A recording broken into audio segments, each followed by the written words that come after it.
Hello, good evening, and welcome to March's Birds of Essex with me, Matt, and you, Steve. Matt, how you doing? not too bad, mate. I think that might have been a sudden start. I hope we're on because something went weirdly wrong, which doesn't bode well for the rest of the evening. But let's hope we're actually on that. Oh, yeah, I think we are. I can see us on the iPad now. Thank goodness for that. Oh, yeah, you're okay. Yeah, I'm good, thanks, mate. Yeah, not bad. Yeah, yeah. We have had a few technical issues this evening, so yeah. Well, it said we've been fine. It said it was all working. I went to press the button, then it said unexpected error. So there we go. But we're there, and that's what counts. Which is life of live television. Absolutely. What have you been up to, mate? How are you doing?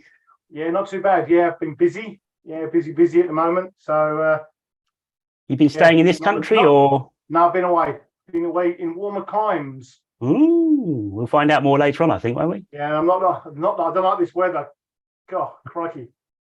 Be fair, I don't think. In fact, if anyone likes this weather, pop it in the chat, and I don't reckon we're going to get anyone put anything in the chat. Do you know what? 1 minute it's like sunny. I went out and cut the grass yesterday, and it was like beautiful out there. I was in a t-shirt, and then like 20 minutes later, it's chucking it down. Yeah, it's ridiculous. Where is crazy? But there you go, and it's windy as well. That's the thing. It's even when it's sunny. Like yesterday, it was sunny, but it was breezy, wasn't it? So it's a little bit tricky to hold the bin steady. But yeah, right. Okay, so we're in. We're good to go. As always, people can contact us if they want to. So let me just share the screen. Hopefully, this part will work properly. Here we go. Right. Can you see a screen? Can see a screen. Excellent. Thank goodness for that. Okay, so if you want to ask us any questions or any banter or any chat at all, as normal, just make sure you're logged into your YouTube account via Gmail, and you can pop a question in the chat or a comment or anything at all. Alternatively, if you're not on Gmail, you can send us an email, and if you just send your email to ebwstalks@gmail.com, that's ebwstalks@gmail.com. And we're going to hopefully be able to check the emails through the show and get back to everyone swiftly and professionally, as always, of course. Absolutely. And we do this every month. If you're not a subscriber of the YouTube channel, very simple. Going to YouTube and just click on, there's a little bell symbol. Click on the bell and you'll subscribe to our channel. The more the merrier. And if you like what you see, there's a little thumbs up thing next to it. Yeah, please hit that if you that one, not 2 minutes. Not that one. Do that one. Exactly. So thanks to everyone who has subscribed so far. It's very much appreciated. Yeah, and thanks all for watching and for chatting and just for joining in, really, because as we've said loads of times before, we enjoy doing this, but we wouldn't do it if it wasn't for you guys all getting involved. And we've had lots of pictures sent in. We've got a competition that people have entered and lots of stuff. So talking about stuff, what's coming up? So spring migration. Yes, we're going to be talking about spring migration. Yep, and we've got our usual monthly roundup, haven't we, of what's been happening around the county bird-wise.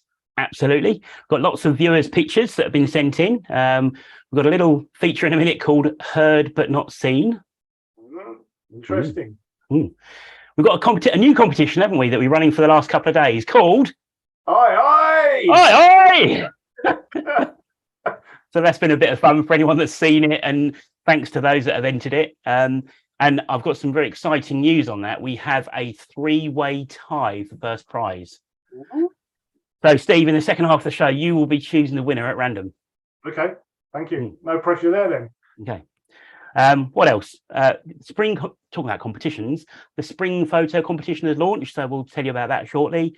We've got the Big County Birdwatch. We've got some exciting news on that, haven't we? We have, only 6 weeks away. So, yes, things planned are afoot. I think there's only like 43 more sleeps or something. I can't remember how many it was. But are you ticking it off on your calendar? No, I'm trying to get some sleep beforehand. Don't forget, you lose an hour in bed this Sunday. I know. That's just terrible. And we've got a red-breasted goose appeal later on as well, which is something that the society has supported. And we'll tell you more about that later. So there's quite a few bits and pieces to look forward to. So we've had a few good evenings from people tonight. There's Kevlar, whoever Kevlar is, but good evening, Kevlar. This evening all. Isn't that like some kind of armor or something, Kevlar? Oh yeah, it's like body armor, isn't it? Like Okay. RoboCop or something. Robo Birder, I like that. Frankie Robertson says, "What's up, everyone? How's life?" And he said he's sorry that he didn't join the Walthamstow Wetlands walk, as he had another walk with David Darrell Lambert. Which, to be fair, mate, it's no excuse, to be honest. Right. Okay. I think before the show we found out we could boot people from the chat, didn't we? I think we can block people. Right. Okay. Where's that button? Let's just see. No, we did miss you, Frankie. Actually, but Steve and I, 2 or 3 times on the way around, we were wondering if you joined the group, but hopefully next time. It'd be good to meet you. Yeah. And we've got an evening from David Smith, Neil Sumner, the Bird Report editor. He's watching tonight. Emma Robinson's watching. Hi, Emma. Ron Colson. He said, "Evening all. He got a soaking today in Kirby the Soaken." Well, yeah, plenty of showers around. There was a thunderstorm here this afternoon as well. It was ridiculous. Crazy Really heavy rain at one point. And then Kathy Hoskins says, "Good evening to you all from windy Birmingham." Oh, is that windy or windy, do you reckon? I think it's windy. Oh, okay. Yeah, Birmingham's kind of straight roads, isn't it? So straight up from Spaghetti Junction. That's windy. Oh, that's windy. Maybe she's on Spaghetti Junction. Yeah, maybe. Okay, right. Windy Birmingham. Okay. Bring on people. I think we've been on the drinks night. I've got half a glass of vodka. I've got no idea what's going on, to be fair, but there you go. Right. Okay. So, spring migration. Right. So basically, we're going to tell you what we've seen so far, which probably won't take too long. Well, actually, no, it might take a bit more time for Steve. But we want to know what you've seen. So, have you seen any spring migrants locally yet? If so, what have you seen? When did you see it? Where have you seen it? And so on. So get in the chat and tell us what you've had. But what have you seen so far, Steve? Well, I'll tell you what, I'll go first because I know yours is going to be a better list than mine. I think I've got a funny feeling. So I've had little ring plover, 2 of them at Abberton, which we'll talk about more later on. And I've had actually, I was really pleased, a flock of 20 San Martin on the 20th. So 20 on the 20th, which was good, and that was at Ardley. And I think that's probably about it, to be fair. I don't think I've had anything else in terms of migrants yet, so there's still lots of time for me. Oh, Chiff Chaffs has started singing, a couple of chiffies, and the local Chetties has started singing as well, which is nice because that's a good bird around the corner. But what have you had, Steve? So yeah, I mean, some of my migrants in the UK. I've seen a Chiff Chaff and a black cap. That's okay. It.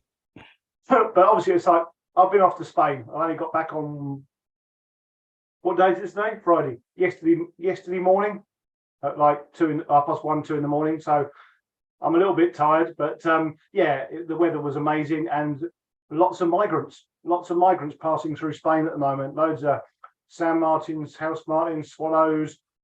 There's a few species that have been turning up here in the UK for the last few days that we saw in Spain, which we'll talk about a bit later.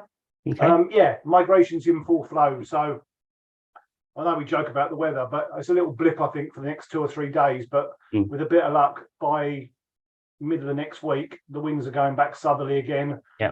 Floodgates should open, so, we should be seeing, a few more yellow wagtails and, I mean, there's been a few reports of common terns and stuff. So, yeah, I think, and the spring, and also with the clocks changing, extra light in the evening, we've got to get out birding more and look for these summer migrants. So that's really cool. Yeah, definitely. While you've been talking, emails just dropped in. Hello from the Rumsbys. So hello, Rumsbys. Thanks for watching. Good evening, Rumsbys. Yes, good evening. And we've got, Frankie says he hasn't been birding much in Essex. So he's made it his goal to visit more Essex nature reserves so he can enter his photographs in the competition. Oh, great incentive. Okay. Well, there's loads of good places in Essex to go, isn't there? So Hanningfield and Abberton and the Naze and all sorts of places. Down south there's Raynham and Bowers and goodness knows. So loads of amazing places. If you want any hints and tips, Frank, if you drop us an email, and we're more than happy to, give you a few pointers as to where it's good to go. Absolutely. And also Kevlar, he said his son Dan is a keen photographer. He's 10 years old, and his lovely partner James and I are watching together. We love your videos, especially any mentions of red kites. And I think we might have a red kite. We might coming up a bit later. We might a red kite fight, in fact. Exactly. So I'm not telling you what it was. Space, guys. Watch this Yeah. space. Yeah. Anyway, right. So yeah, let us know what migrants you've seen so far.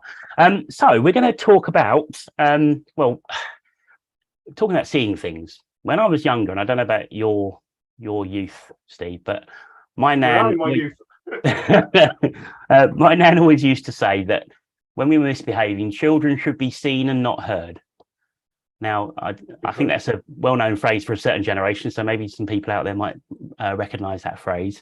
And it got me thinking, because I was talking with some people the other day, and we were talking about year lists, and the subject came up as to whether you have to have seen a bird to put it on your personal year list, or whether you count it if you've heard it. Now, it's different if you're doing a survey. If you're doing a breeding bird survey, for example, you would definitely record the things that you hear. But do you record them for your own personal list? Now, what about you? What do you do, Steve? So I do bend the rules a little bit sometimes. So everything on my year list, I have to see, with the exception of quail and corncrake. Okay. Because corncrake there's a good chance of seeing them. Quail's a bit trickier, but they're the only two species I tick year list if I'm lucky enough to have them on my year list. They're the ones I tick on call. Everything else I do try and see. Yep. Okay. So I like to try and see everything, but I must confess I do when I hear my first chetties, or if I hear a water rail. For example, I heard 4 or 5 last month in one trip. I count those.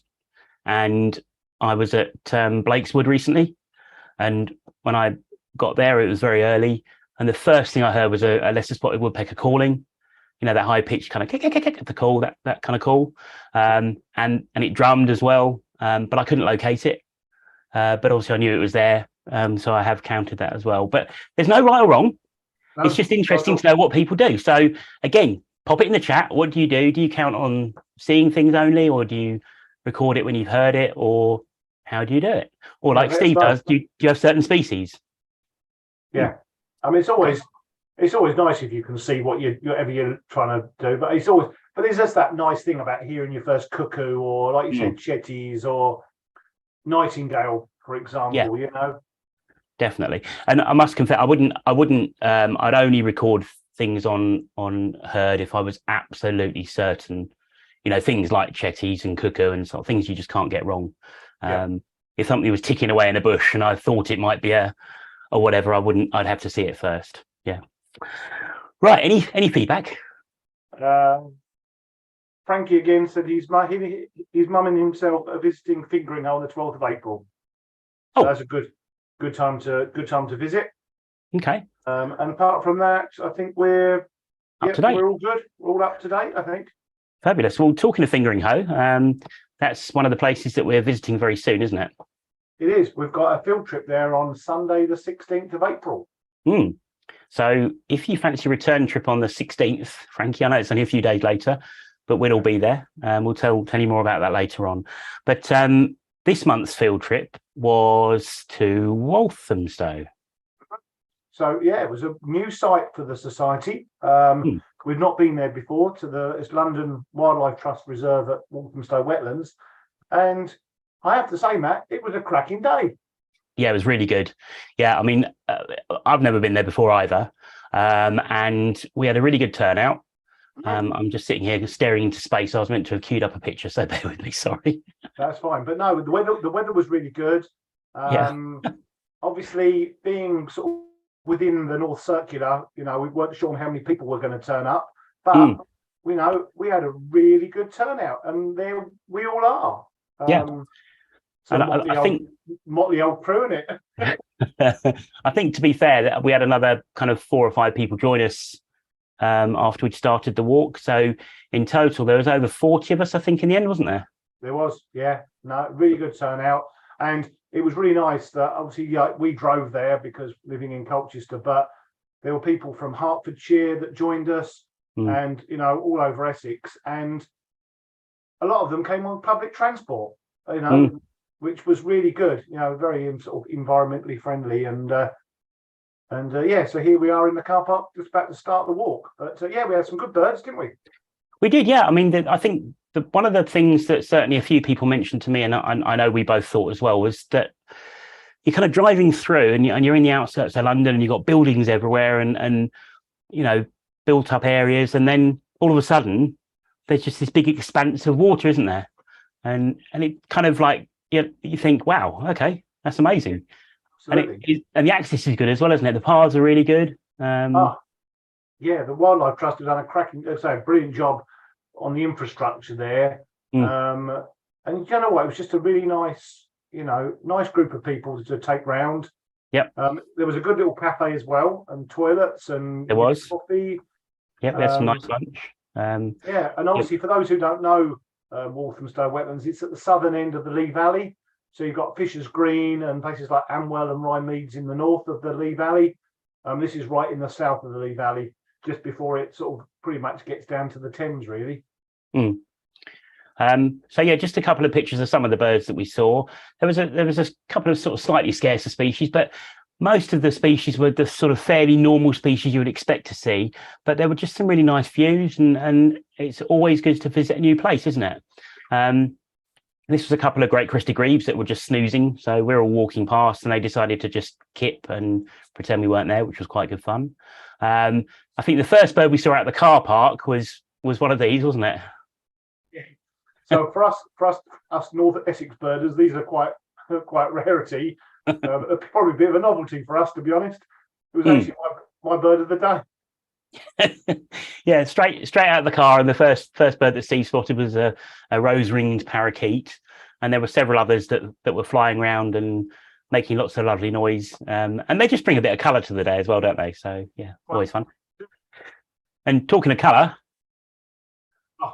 yeah, we had the most showiest little kingfisher that it was just oblivious to all of us watching it. She was lovely. It's a female because you got the sort of orangey reddy base to the bill here on the bottom part of the bill. Yep. And yeah, I think you spotted her, didn't you, in the little brook on the way back through to lunch? No, I don't think it was me actually. Oh, wasn't he? No. Okay. No, I think I can't think. Lauren, I think, spotted it. I think. Oh, okay, brilliant. Oh, well done, Lauren. Or someone was shouted, and and we watched it for half an hour. I mean, it was just I mean, it ended up, it sort of sat virtually straight outside the visitor centre, didn't it? So a couple of us were having lunch and went upstairs to the balcony, and we're having lunch watching a kingfisher, which is pretty cool, really. I think with the birds there, that they're quite used to people. So, whereas sometimes on your local patches, kingfishers might be a little bit sort of skittish, but at Walthamstow, no, they were almost tame, if you could call them that. And what I loved as well was, I don't know if you noticed, but as we were kind of watching and a few people had scopes set up, there was kind of members of the public walking past and obviously wondered what we were all doing. As soon as you mentioned kingfisher, everyone was really keen to have a look, weren't they? Yeah, and you get a scope on it, and the reaction was really special. So yeah, what a cracking bird. And just the light, when the light hits the back, the colour, that kind of bluey turquoisey colour is breathtaking. So yeah, fantastic. But the other bird that we found, well, you found because it was blinking miles away, wasn't it? Was this chappie? Yeah, nice greater scorp. This bird's been around for like a few months, I think, but and I think the previous day it'd been quite close to the bank, but of course typically when we went it was on the opposite side. It literally couldn't have been further away. So Steve picked this one up over the far side, and we both managed to get people on it. And then while I was helping people to find this, Steve said to me, "Matt, I think I've got a raptor." And I'm like, "Where?" And he said, "Up there." Where? And even through the bins it was a dot, but it was a peregrine, wasn't it? So that was nice as well. Yeah, nice to see. And nice to see peregrines doing well up in that part of London. I know they're doing very well. So yeah, that was Walthamstow. And we had a talk as well, didn't we, at the beginning of the month? We did, yeah. Some dodgy old character did a talk. Society AGM, wasn't it? On the, I think it was like the 2nd or 3rd of March. 3rd, I think, yeah. 3rd of March. So yeah, so I was lucky enough to do a talk on Costa Rica, which went down well. I'll just share, and I've just got a couple of Oh, for those who didn't see the talk, but beautiful. yeah. So yeah, fiery throated hummingbird and resplendent quetzal, Or pretzel, as I want to call it. pretzels. Yeah, you talk about food again, you see. So yeah, if anyone did miss my talk, I'm doing it in Brentwood on the April sometime. I think it's the 17th of April. So the 17th or 20th. So for the Essex Wildlife Trust. So hopefully see people there. Yeah, well, obviously I was there, and yeah, people didn't see it. It is a really, really good talk, and full of amazing pictures. And obviously Steve presents it, so yeah, it's definitely well worth going to have a look at. And we also had another event this month, didn't we? Which unfortunately you couldn't attend. No, you had a very exciting day last Saturday, didn't you? Yeah, so yeah. Went to my old school, the Colchester Royal Grammar School, and they kindly invited us to attend an event they hold annually at our own classroom, as you can see. You're breaking up a little bit.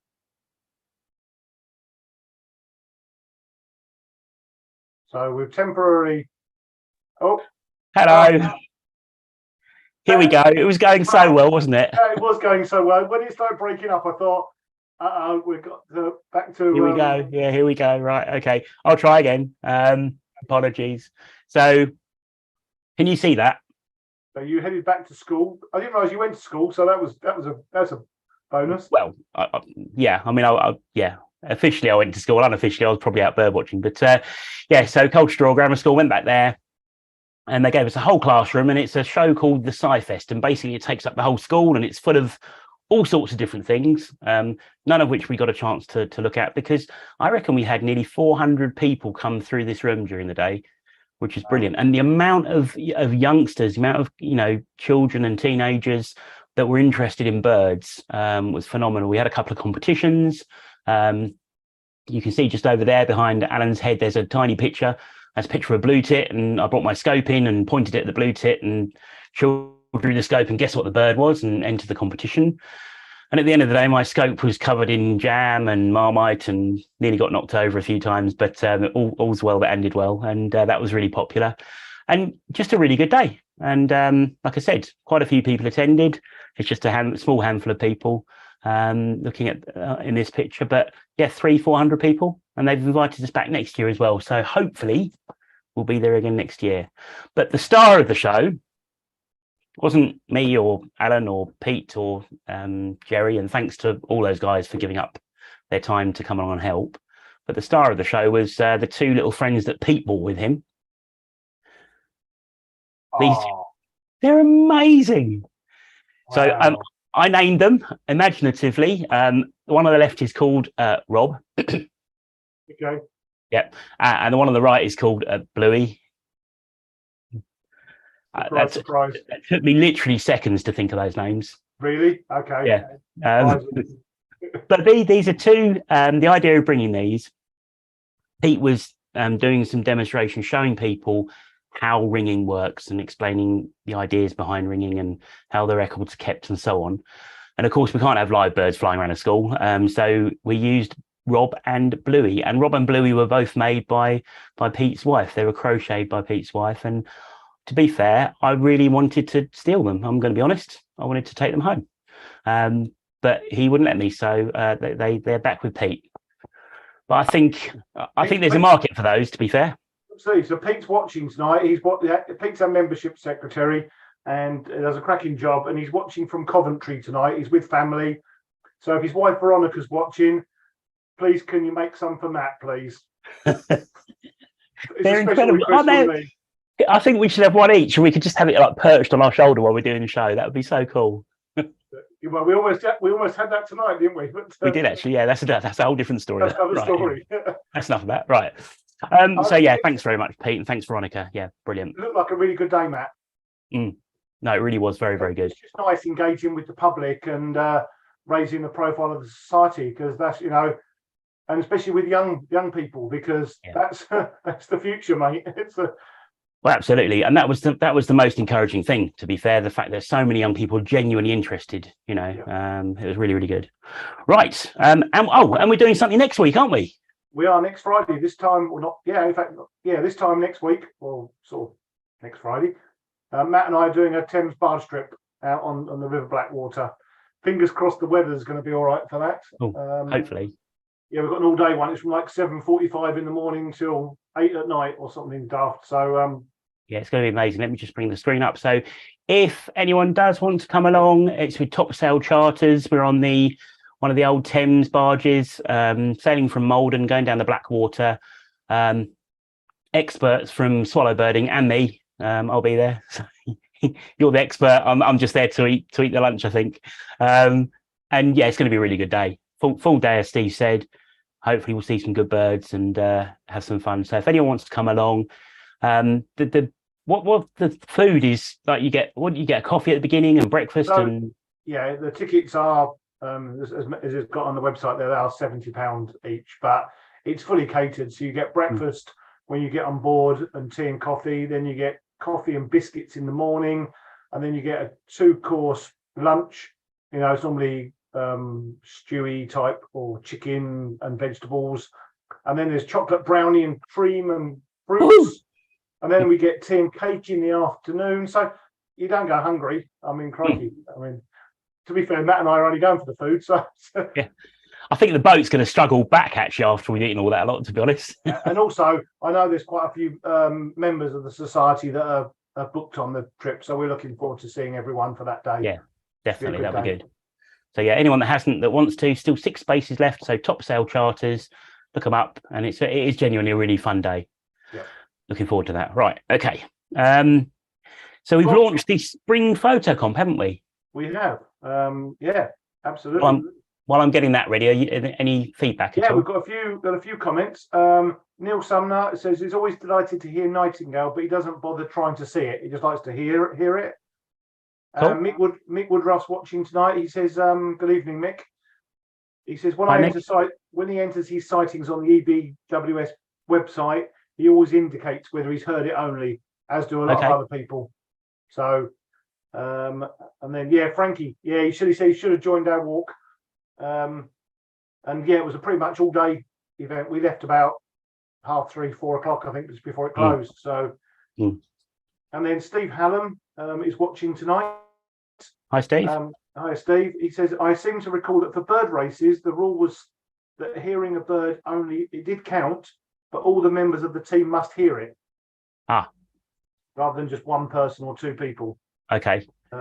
That could give me troubles if it's a redwing flying over high up, because I don't hear them. Okay. So he said, so as a team of 1, he counts birds heard. But he says he's also very lazy.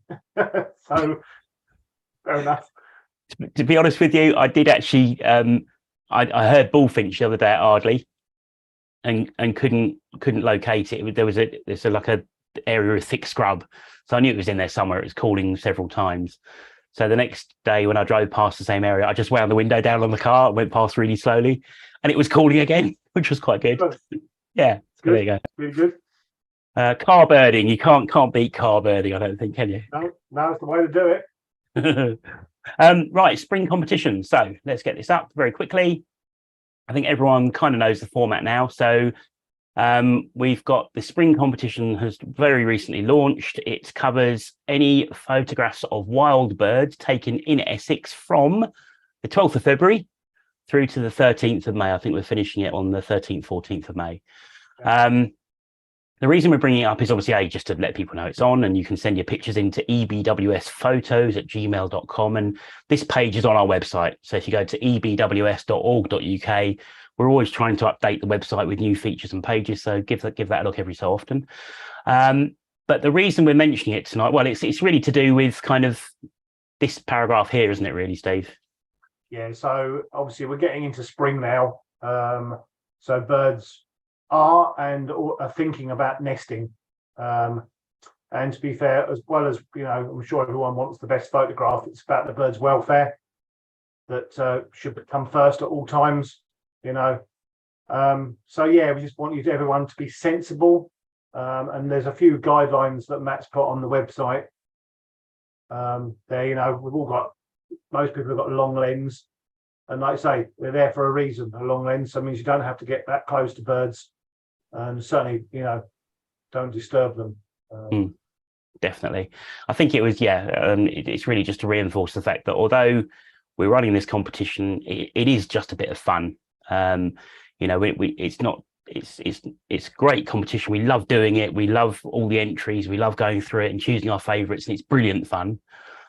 But we don't want people, as Steve said, trampling through undergrowth and flushing birds and bits and pieces. I would very much hope that no one's done that, but we thought we'd just make a point and emphasize the fact that's not what this is about. This is about respecting the wildlife and just taking a nice picture if you can. Absolutely. Yeah, well said. So, but yeah, we look forward to seeing everyone's entries in the coming months. Yes. Right. I might have a problem here actually, because I need to plug a hard drive in. So okay. I think, hang on a minute, let me just check something. I knew that I'd forgotten to do something. When you had that feeling that you've forgotten to do something. Yeah, it was all going too smoothly, wasn't it? It was definitely going too smoothly. Hold on, hang on. Well, while you're doing that, we've had Pete's wife's comment. He said that Pete's wife Veronica's already got commissions for cot blankets. So blankets come before your birth. So they just go to show how important we are in the Dwyer household. It's good to see that the crocheting business is going well. Okay, so hopefully you can still hear me. I can. Can you? That's good. It's all right. We've just lost your camera. That's great. That's fine. Oh, hold on. We've got Jan Lewis. Jan and his wife Julie are coming on the bars trip on Friday, so we look forward to seeing those. Okay. And then Ray Watson. He said, "Good evening, G&T." Hi, Ray. So right, fantastic. I'm just going to very quickly copy some photos across to a file. Apologies. At least you can see this is live. Hang on a minute. Paste. This is when my computer might go a bit spazzy, but there you go. Am I still there? Yeah, you're good. Right. If I now unplug this, right. You're still there, but for everyone that the photographic competition last season was the best ever entries we've ever had. So, we're looking forward to seeing lots of entries for the spring one. Maybe try for those who are going out taking photographs, aim for something a little bit different, bit more arty maybe, or I don't know, a bit more abstract-y type style. I don't know. Whatever. Spring could be nesting material. It could be birds singing. It could, anything. Spring colour amongst birds, whatever. Yeah. It doesn't have to be like a fully zoomed in full screen image of the bird. It could be anything imaginative. So get your imagination going. Right. Hopefully, apologies about that. Hopefully this should be good to go now. So can you see a screen? We can see a screen. Right. This is the competition. We launched this a couple of days ago, and it's been on our website, and we've had it on social media as well. And we called it Oi! And basically the idea is, I think I'll go mad to be fair, but the idea is that got 25 different species of birds on the screen. And of course, we zoomed into pretty much their eyes, but left a few little clues as to what the species are. So hopefully haven't made it too difficult. And whoever gets the most right wins an Essex Birdwatching Society notebook. Ooh. There you go. Right. Anyway. So you haven't seen these yet, actually, have you? Well, unless you might have seen them on here, but you haven't done it or looked at it. Seen them on Twitter. Yeah. Okay. I put them on Facebook, but I haven't. No. Cool. Right. So we're going to start going through them. This is what I was trying to do earlier on. So let me just bring the folder up. We've got Mel Shepherd Wells watching tonight. Good evening. Hi, boys. He's managed to sign in. So. Oh, hi, Mel. Well done. He normally makes an excuse to say he's busy washing his hair or something. So. And then Carol Parker, he said, or Sass, he said, I must agree, the bar strips are very good. Him and Heather have been on 3 or 4. The food is excellent. So there you go. Excellent. Join us on Friday. Excellent. Right, over to you then, boss. Right. Okay. So here we go. I'm going to put you on the spot here. Now, these are obviously going to be small. I'm not going to blow them up because they go all horribly and pixely when you blow them up. So can you see that? I can. Do you know what it is? Blue tick. Blue tick. Excellent. Right. So the first one was blue tick. That's A. Only because Pete's crochet blue tick gave it away. Okay. I'll give you a clue. The next one isn't robin, but here we go. What's that? Lapwing. Lapwing. Yes. So B's lapwing. C. Oh, yeah, that was a nice, easy one. Midgull. Medgo, hey! I was going to say your favourite, but I think you got a new favourite with the rose-ring parakeet. So maybe your second. Midgull's still close to my heart. Don't worry. Oh, okay. Right. Okay. D. Potchard. Potchard, correct. E. Oh, crikey. Corn bunting. Correct. It's got a big bill on that one. Oh, gannet on that one. Gannet. That's hopefully quite an easy one. G. Tree sparrow. Tree sparrow. Yeah, nice flat sheep. Oh, crikey. Pollard dove? No. I don't know.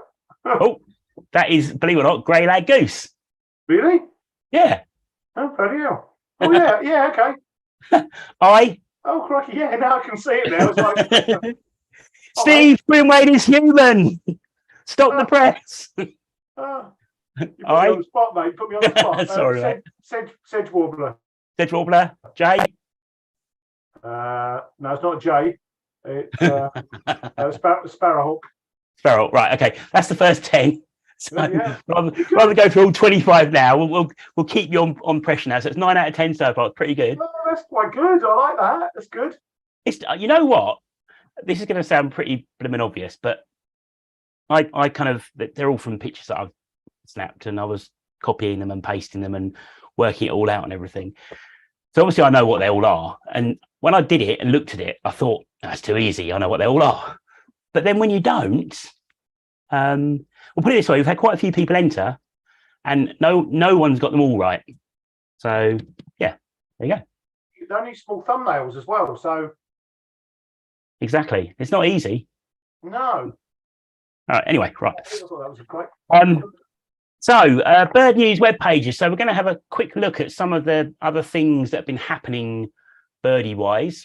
Yeah, there's quite a lot of bird stuff in the news at the moment, isn't there? So yeah, so we're going to start off, of course, with this. Ready? I have no idea what's coming up. Can you see that? Yeah. Really? Nothing to do with birds at all. But I just thought people might like to see this. If no one's seen this before, again, just to reiterate, what we're going to do when we put this video up on YouTube and the website with the edited version, we'll put links to all these pages on there. So if you do want to come back and have a look, you can just click the links. But this is basically a quick story, or slightly long story, about bumblebees, and they set some puzzles for them. They had somewhere where they could basically access a sugar solution, and they had to either push a red tab clockwise or a blue tab anti-clockwise. And what happened is that they had a control group in there solving the puzzle, with all the other bumblebees were kind of watching them. And when the control group solved the puzzle, the bumblebees that were watching, 98% of them copied the same solution, which is absolutely incredible. That's amazing. And then I think later on it goes on to say they had another group where they kind of split them 50-50. And to start with, they were kind of, some of them are doing blue, some doing red, but then one of the options took precedence, and they ended up all doing that one option again, the one that became the most popular. So it just shows that they copy, and I mean, you wouldn't think of a bumblebee learning from other bumblebees. It's amazing. It's amazing. That's amazing. And it's amazing how they thought about doing a test in the first place. Well, exactly. Yeah. Wow. That's brilliant. Right. Now we've got about half a dozen or so pages just to quickly go through. So this one's not a particularly nice one, but I thought it's kind of something that people do need to be aware of. So they're saying there's a new disease in birds called plasticosis, which is basically caused by the amount of plastic that's in the water in the oceans and the seas. And the birds that are digesting it, it's all microplastics and tiny little particles that get into the food chain at the lowest level. And they manage to work their way through the food chain. So, everything is got plastic inside it. And I just thought it's such a sad story. And I'm sure everyone watching does as much as they can to avoid using one-use plastics. And I'm sure you do all do your recycling, but it's just so sad that nature's being affected in this way. So just thought I'd share that. Won't dwell on it, but just thought I'd share it. Another little bit of a sad one to start with, then there are some happy ones, I promise. So this one's saying migratory birds. So as we all know, migratory birds are on the decline, particularly birds like turtle dove, cuckoo, swift, nightingale, lots of birds, aren't there, Steve? Yeah, absolutely. Yeah, a lot of things are declining, especially in the last 20 years. Yeah. Definitely. And this is saying really it's just so important to try and get as much research done to try and learn how we can help these birds in terms of land management and encouraging people across the world really to look after birds and nature in general, to try and reduce or hopefully stop hunting and increase land management and welfare for these beautiful animals. So that's worth a read. And then we've got, this one's a good story. Well, this isn't a good story if you're a pigeon. Do you know about this one? No, I've not seen this either. So this one basically in a nutshell was saying that during lockdown in London, because there were less people walking around the streets, there were less people making rubbish and litter and stuff. So there were less pigeons around. And because of that, the peregrines ate less pigeons during lockdown. So I just thought it was quite interesting, really. And I think they started eating more starlings and parakeets. So some people might be happy about the parakeets being eaten. I don't know, but that's something else. But pigeons were minus 15%, starlings were +7, peregrines +3. So yeah, there you go. Wow, our actions have a massive effect. Just someone lobbing a bit of sandwich on the floor can have an effect up the food chain, can't it? Absolutely. You would never have thought that would be the case. Right, now some good news. So for anyone that keeps lists out there, so chaffinch is now being split into 5 different species, and I can't remember what they are. What have we got? African chaffinch. Have you seen African chaffinch? I've seen African chaffinch. Well, there was very one Colchester bird, Adrian Kettle, who now lives up on Yell on Shetland. He found an African chaffinch at Pingringo, like the early 90s, I think it was 94 maybe. And it never got accepted. I don't think whether it ever got accepted as an African chaffinch, even though it was one.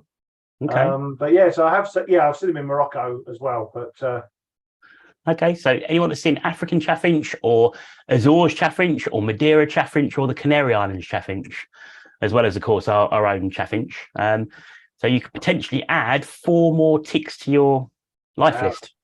So that's exciting. That's really good. I've seen Canary Islands chiff-chaff as well, so chaffinch as well. Excellent. So you've got a few more lifers to go on, Steve. Congratulations. We like that. That's good. This one was phantasms and fallacies, which is a bit of a mouthful. But I think the idea behind this is kind of like group sort of hallucinations, or I don't know if that's the right word. Yeah. You know a bit about this, don't you? I do, yeah. I mean, it's that thing where you go to see a bird and say, I don't know, I'm trying to think of a bird. Actually, there's quite a famous one. There was a paddyfield warbler many years ago at Langard, and it was there. Everyone went to see it, over the days, and it was there. Then people started going again, and they were all watching it. And someone said, "Are you sure that's a paddyfield warbler?" And they said, "Oh yeah, definitely, yeah." And it turned out it was a chiff-chaff. And everybody there was watching a chiff-chaff. They were, got sort of, I'll say hoodwinked, but got carried along with the whole. So I suppose they're all going to kind of twitch it, so to speak, and so they get there. Where is it? It's there. Oh, brilliant. Oh, great. And you don't question it. No. So always, obviously it's difficult because someone's going to put their hand up and go, "Excuse me, why is that not a chiff-chaff?"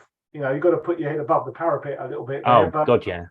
But I think it happens quite a bit. But that looks a really good article, actually. Might have read that one as well. It'd be interesting to know. Has anyone ever succumbed to a phantasm?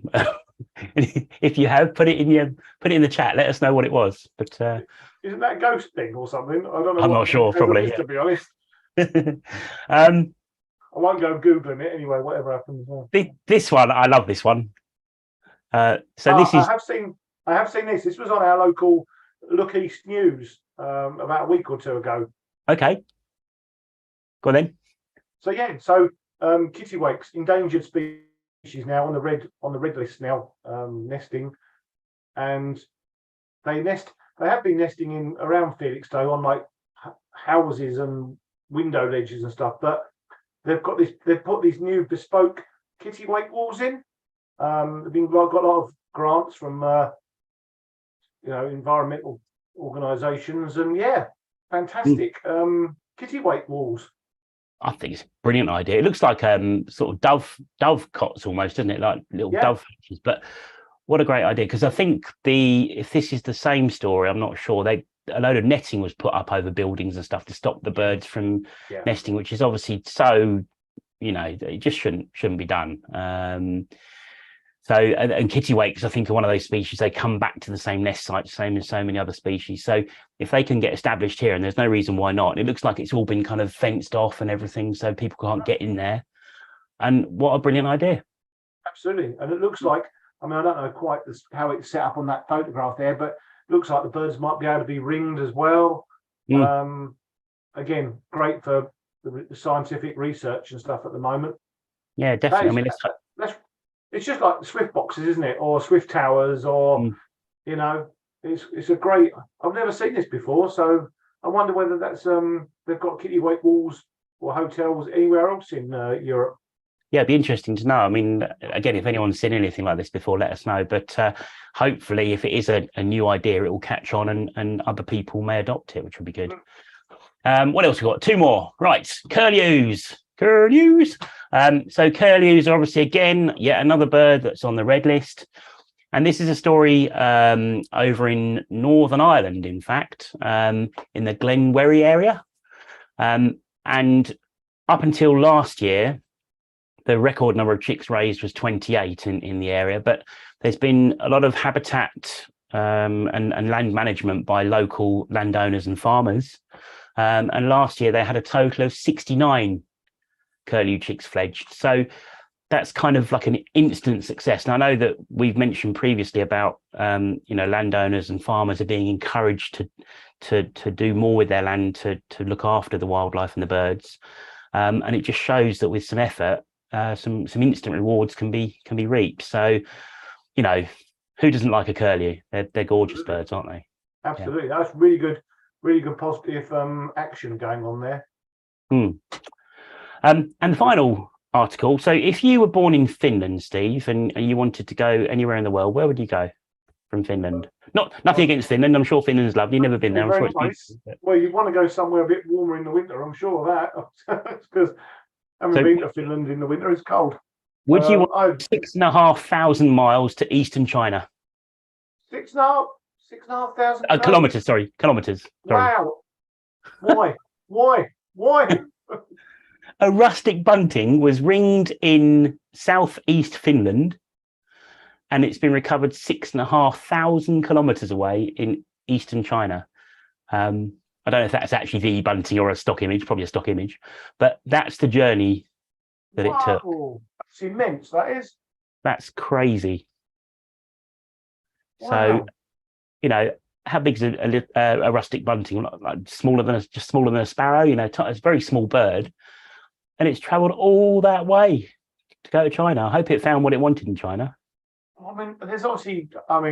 Why? I know we get rustic buntings turn up over here in the autumn, occasionally sort of in the spring and stuff. But that's an insane journey. That is. That's absolutely mad. And there you go. He's probably sent out to get some stir fry or something, and hopefully got it and managed to get it back home. Exactly. Yeah, they're out of stock. Oh no! Got to get some egg fried rice or something. Yeah. Oh, that's amazing. There you go. Right. So I hope everyone enjoyed that, and we'll put the links up. And yeah, just a bit of fun and looking and seeing what's out there. Stories. Yeah. Anything on the feedback? Are people Mel Shepherd Wells, he said he washed his hair early, so that's why he's watching tonight. And then we've got Chris Winter. So we've got Chris is a new member. Oh, hi, Chris. He's watching for the first time. So good evening, Chris. Thanks for tuning in tonight. And what else have we got? Yeah, Pete, do I see Madeira Chaffinch? and he's heading back there this year, and hopefully we'll see Madeira Firecrest as well. Excellent. So that sounds nice. Have you seen a Madeira Firecrest? No, never been to Madeira. So supposed to be a good place to go. It's got lots of like endemic. It's good for seabirds as well in the summer. Lots of good seabirds. One day, maybe. One day. Right, we're going to talk about a donation-y type thing appeal as professionals. Another conservation. That's the words I was looking for. A conservation appeal. Yes. Sounds so much more professional than a donation-y thing type appeal. That's right. I knew exactly what you meant though, so that's fine. Right. So Swallowtail Print. Is it Swallowtail Print or Swallowtail Publishing? Swallowtail Print. Print, yeah. And they print all of the society's Essex birding and bird reports, and they do an absolutely splendid job. And Mike Dawson from Swallowtail Print contacted us because he's over in Israel at the moment for the Champions of the Flyway. And Steve is about to tell you exactly what Champions of the Flyway is all about. So it's basically, we were talking about bird races earlier. So it's basically teams of bird watchers from all over the world, youngsters, older, male, female, everybody. And basically it's a team of 4. And they have, I think it's 24 hours or so to race around Israel, seeing as many birds as they can, and they raise money for charity. Very good, Matt. Very good.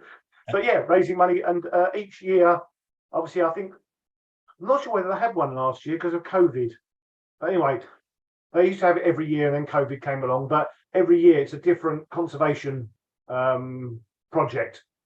So I think it's the conservation of red-breasted geese. It is. And Mike contacted the society to ask if we would maybe consider making a donation. So this was discussed, and we did decide to make a donation. We've actually donated, should be somewhere down here, hopefully. There we go. So I think originally Mike was hoping to raise £2,000. So as a society, and obviously this money comes from, our income is from you guys, basically, or the members out there that pay their memberships, and we've got other income sources as well from the field club and so forth. But this is part of what your money goes towards. So we are genuinely trying to support projects. 100% of the money raised goes towards the Red Goose project, and is to try and stop hunting of this beautiful bird. And of course, we occasionally get the odd red goose visit Essex, don't we? We had one a couple of years ago. We did last year, wasn't it? Last year. Last year. Yeah. Down on the River Crouch, we saw red-breasted geese. And they're really, really smart. So yeah, it's just really to let people know. We've tweeted this. If anyone's interested in making a donation, if you want us to send you the link, just email ebwstalks@gmail.com.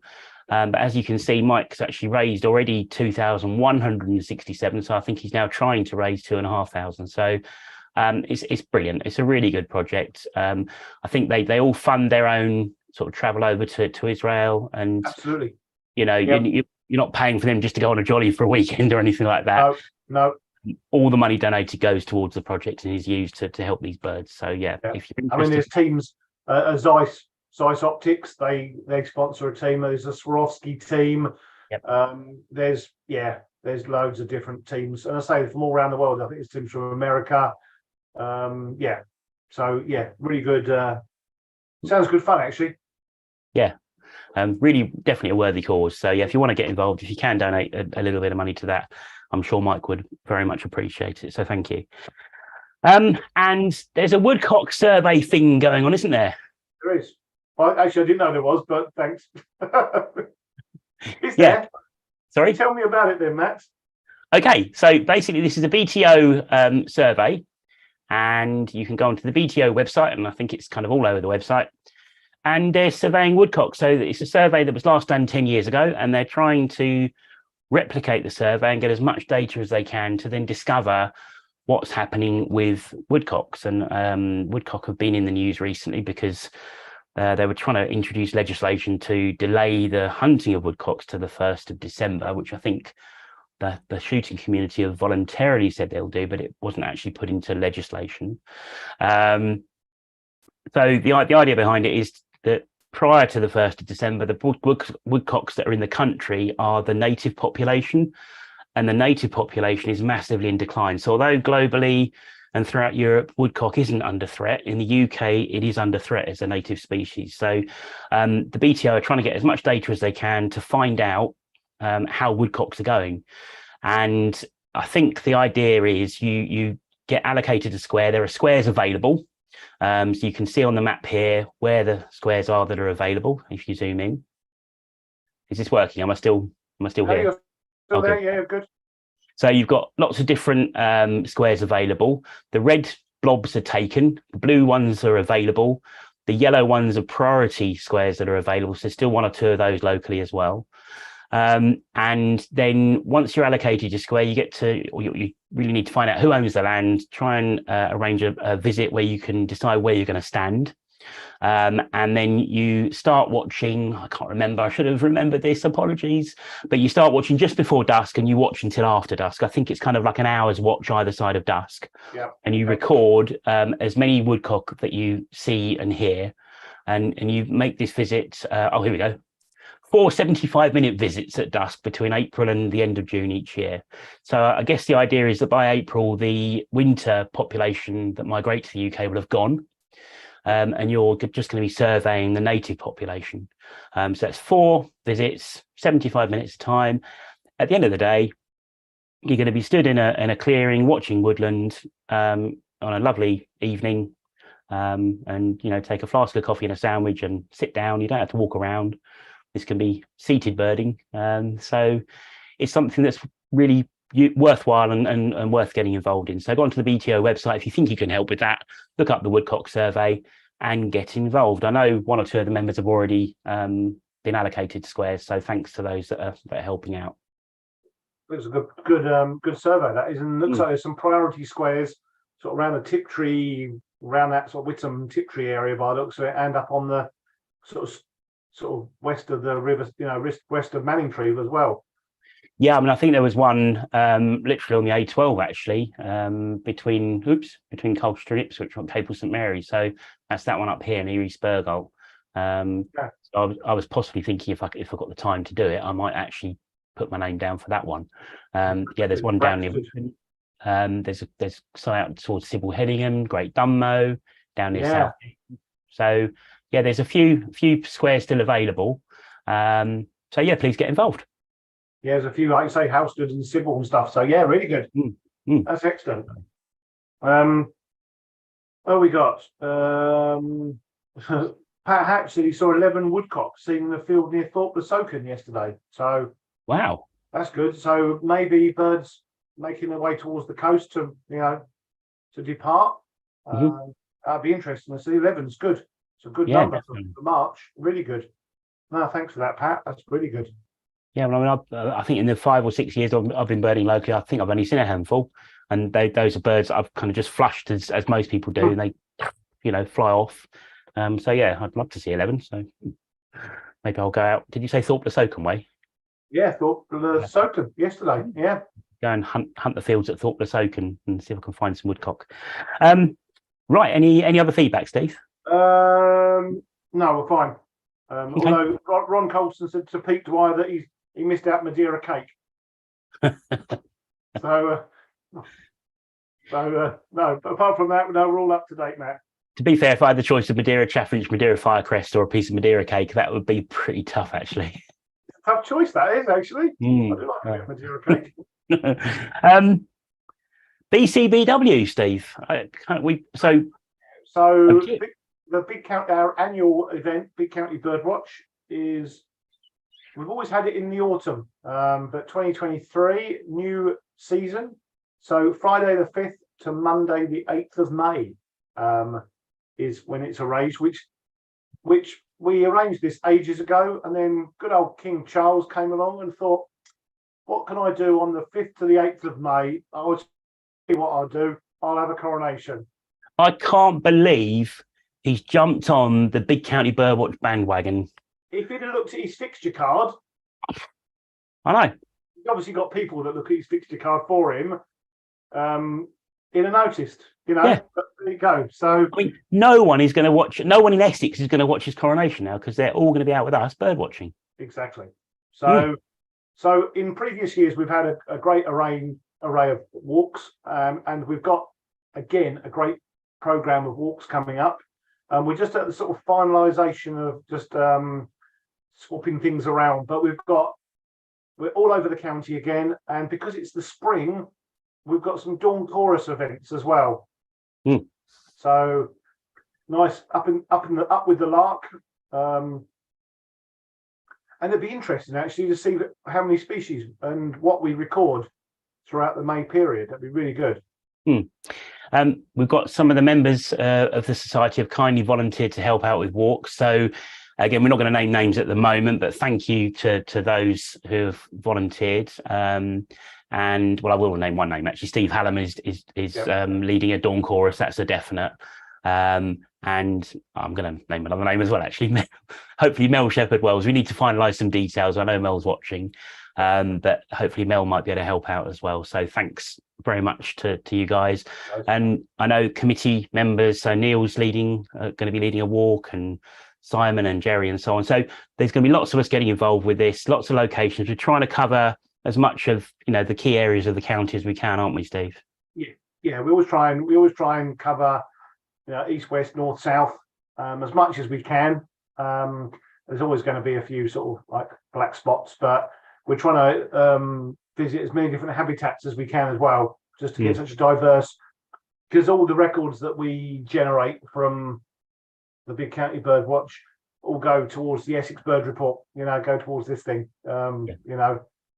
It's just jam-packed full of records. We'll talk about this a bit later, but so we're just trying to cover a range of habitats. Great time of year.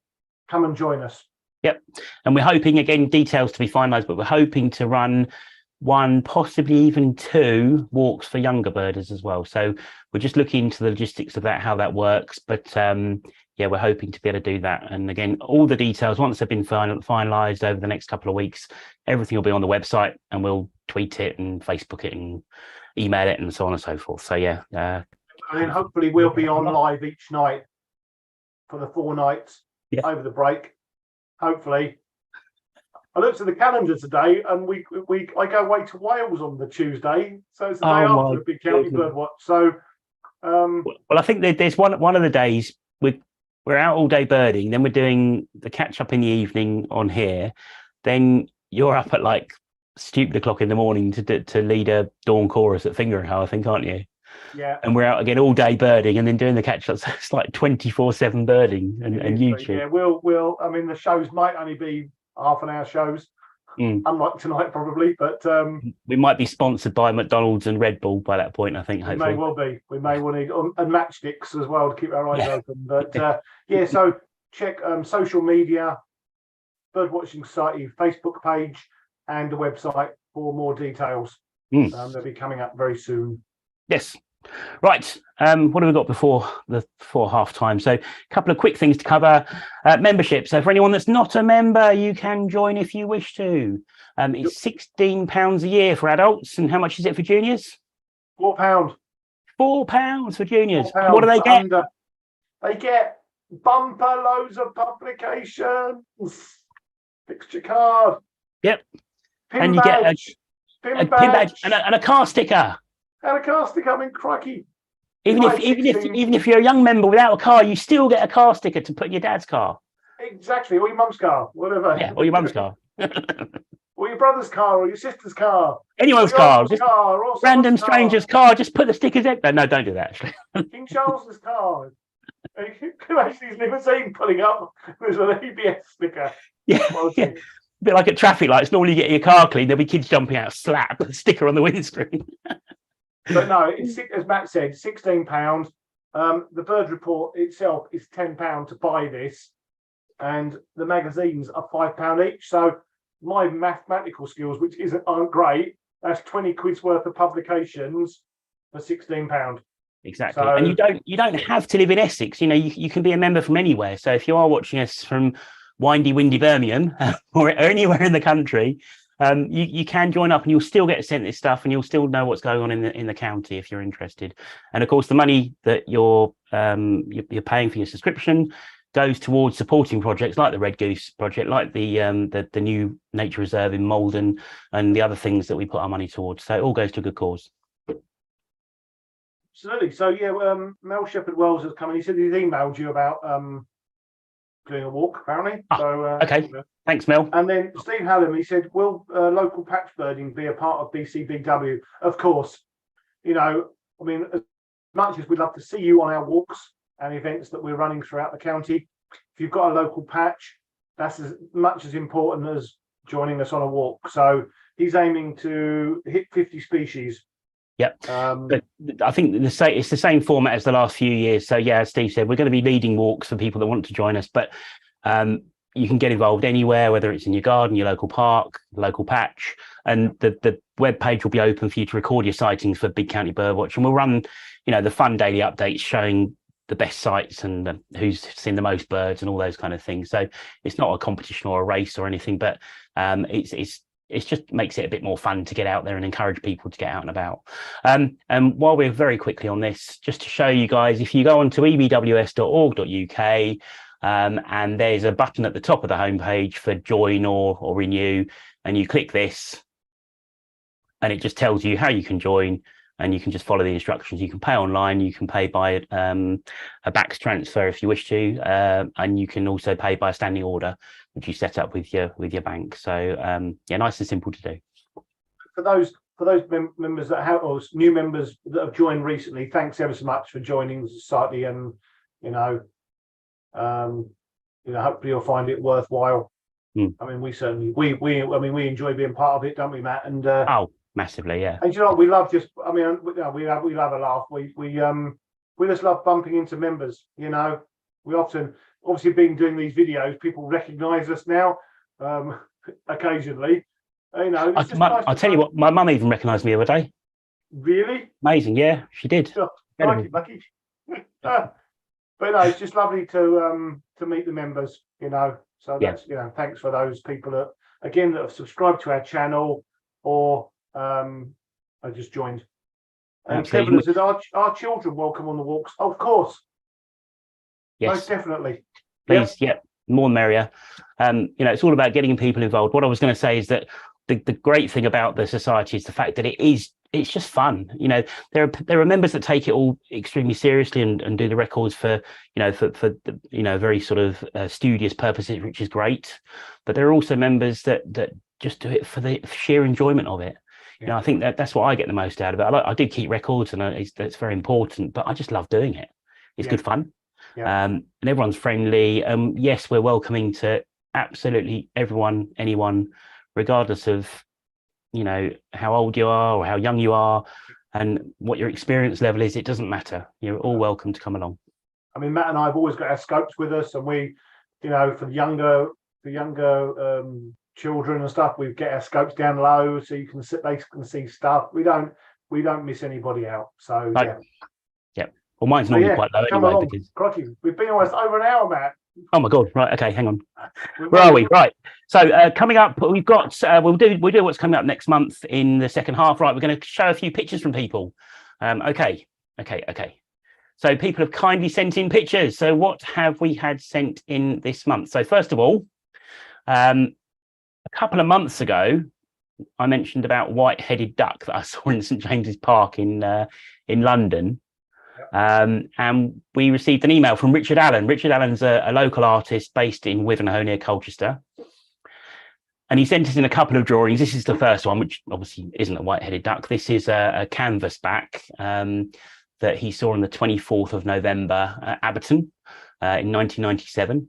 And you can see that these drawings he does, these are kind of field sketches that it's just amazing. If I could do this, I'd throw away my camera, I think. And he makes very detailed notes as well. So that really nice to see that. And thank you for sending it in, Richard. And he also sent us in, this is why he sent it in, drawings he made of the white-headed duck that was seen at Abberton on the 10th of January, 1995. I just love the notes. Female white-headed duck, close in shore, layer de lay, causeway with ruddy ducks, which again, you don't see those anymore, do you? No, unfortunately not. No. Larger and bulkier than ruddy fine barring on upper parts, flanks, pale undertail. Fine barring on upper parts, flanks and breast, pale undertail. So you're really detailed notes, and the drawings are just wonderful, aren't they? Yeah, absolutely. Richard is a professional bird artist, and he's illustrated. He has his pictures in the Bird Report and Essex Birding, and he's just a top bloke as well. Yeah. I remember those two birds quite well, actually. So saw both of those. But yeah, so Richard's a great artist, and so in the future, Matt. Well, hang on, I'm going to whisper it. We're hoping to have him on the show, maybe. But don't tell anyone. Don't tell anyone, but we're hoping to get Richard on as a special guest to talk about drawing and stuff. Yes, maybe. We should actually, to be fair, if we did get him on as the show, I've got an idea. He could draw something, and then we have to draw something as well, and see who's the best. Oh my God! You know what? If you could even tell it was a bird after I'd finished drawing, I'd be impressed. To be fair. You're probably like, I think it's a cat or a dog or something. Right. Anyway, so those are fabulous pictures, and sincere thanks to Richard for sending those in. And yeah, hopefully in the future, Richard might, if we can make it work, Richard might appear on the show. So that would be wonderful if he could. Right. So Frankie Robertson, I know Frankie's watching, and Frankie sent us in some photographs. So the first one is this oyster catcher with his lovely carrot bill and pink legs. We've got some rather splendid turnstone, a little flock of turnstone all huddled together, bracing themselves against the wonderful spring weather that we've been having recently. Absolutely. Some dark-bellied Brent geese. So they're on their way back to Siberia and so on and so forth, aren't they? They are. So yeah. They'll be heading off quite soon. I think a lot of them have already left. Got a grey heron in flight. Very nice. Grey heron against a grey, sort of slightly stormy waters. And then we've got a flock of sanderling here. Now, Steve, you might have to help me out with this one. This bird in the middle looks a little bit knotty, but do you reckon it's still just a sanderling, just a dark one, or? You know, I was going to say it's a dunlin. I reckon it's a it might be a dunlin, actually. Yeah, it might be a dunlin. Yeah. I'd say size-wise, not to be bigger. Yeah. Dunlin. Yeah, I would say it was dunlin in with the. But it's a really good number of sanderling. That is. Yeah, really good. Really good. I presume that's down on the south end area. Maybe there's obviously a good roost down at Shoebury. Right. So if let us know where you took that, Frankie. Yeah, please do. Thank you. Right, what else we got? Oh, this was sent in by Liz Huxley. It's behind my camera. Sorry, this is Spoonbill, and I think this was taken at Fingering Hoe Wick earlier in the month. So thanks very much for sending that in, Liz. And we got some pictures that sent in by Paul Everett. So Paul had a rather lovely encounter with a barn owl. Got a barn owl holding its lunch. I think he said in his email it flew towards him carrying this bowl, and then promptly went and sat in a tree and devoured it. So that must have been quite fun to watch. And another picture of the barn owl. Nice. Not sure if they're in the right order. I might have got them in the wrong order, but what a beautiful bird. The plumage on a barn owl is absolutely stunning, isn't it? Really, really cool. They're cracking birds. And this year, they seem to be more and more about. That's good. And they're just always wonderful to see. Also from Paul, red pole, lesser red pole, which I haven't seen a red pole yet in Essex this year. So well done for finding that. Nice picture. And then we got some pictures from Richard Chew. So mallard pair that were taken in Langdon. And we said this before, but if mallard were a rare bird, you'd travel miles to see that, wouldn't you? They really are stunning. And the female as well, they're beautiful, really beautiful birds. Oh, there you go. There's a close-up of the female. Nice. Close-up of the male. Beautiful. That's beautiful. Nice. Look at that vermiculation. Oh, I like a bit of vermiculation. Yeah, definitely. Blue tit. So got blue tit again in Langdon from Richard. These are all from Richard from the Langdon area. And a singing robin, singing in spring, so with a lovely blue sky in the background. Nice. And then a couple more from Richard. We've got a buzzard in flight in Langdon area. And then at Noak Bridge in Basildon, or near Basildon, we've got a wren preparing for upcoming breeding season. That's rather a lovely picture, isn't it? a good photographic competition entry, that is. Especially with the background as well. It really blends nicely. I like that. I like that very much. And then another mallard. I think Richard's had a mallard month this month. So this one looks particularly happy though. He's laughing. Yeah. You taking my picture again? No, this is at Oak Bridge. So this is a different mallard. And then we've got Steve Cox sent in a picture of a great crested grebe in flight, and he put in his email that I think he said it was the first great crested grebe he'd ever seen actually in flight, and it took him a few moments to kind of work out exactly what it was. And to be fair, I remember the first time I saw a great crested grebe flying, I did exactly the same thing. I was like, what on earth is that? Because they just look weird. Yeah, they're not very good. They're not very good flyers, really. They do, but long, thin wings, and they can often look like mergansers or goosander, that sort of thing when they're flying. And the legs can sometimes be a bit sort of flailing as well, can't they? So absolutely. Yeah, that's it. So that's all the pictures we've been sent in. Thank you very much. Really and good. We've got a John's Mindful Moment to come. So shall we do that quickly? Yeah, go for it. Then we'll have a break. Then we'll have a break for 3 minutes. So hold on 1 second. So yeah, so the sandling were taken at Canby Point. Okay, cool. Yep. And that was definitely done. Sorry. And Ray Watson, he said he'll be staying at the Naze over the weekend of the Big County Birdwatch. So yeah, watch this space, Ray. I'm sure we'll be up in that neck of the woods. Definitely. Right, so let's see if this works. Can you see some leaves? Okay. Yeah, okay. Yeah. Right, I'm going to mute my microphone and stop my video. And let's just enjoy 3 minutes and 57 seconds of mindful moment. So hold on. Excellent. Back in 4 minutes.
Whoa, he does it again. Yeah, every time.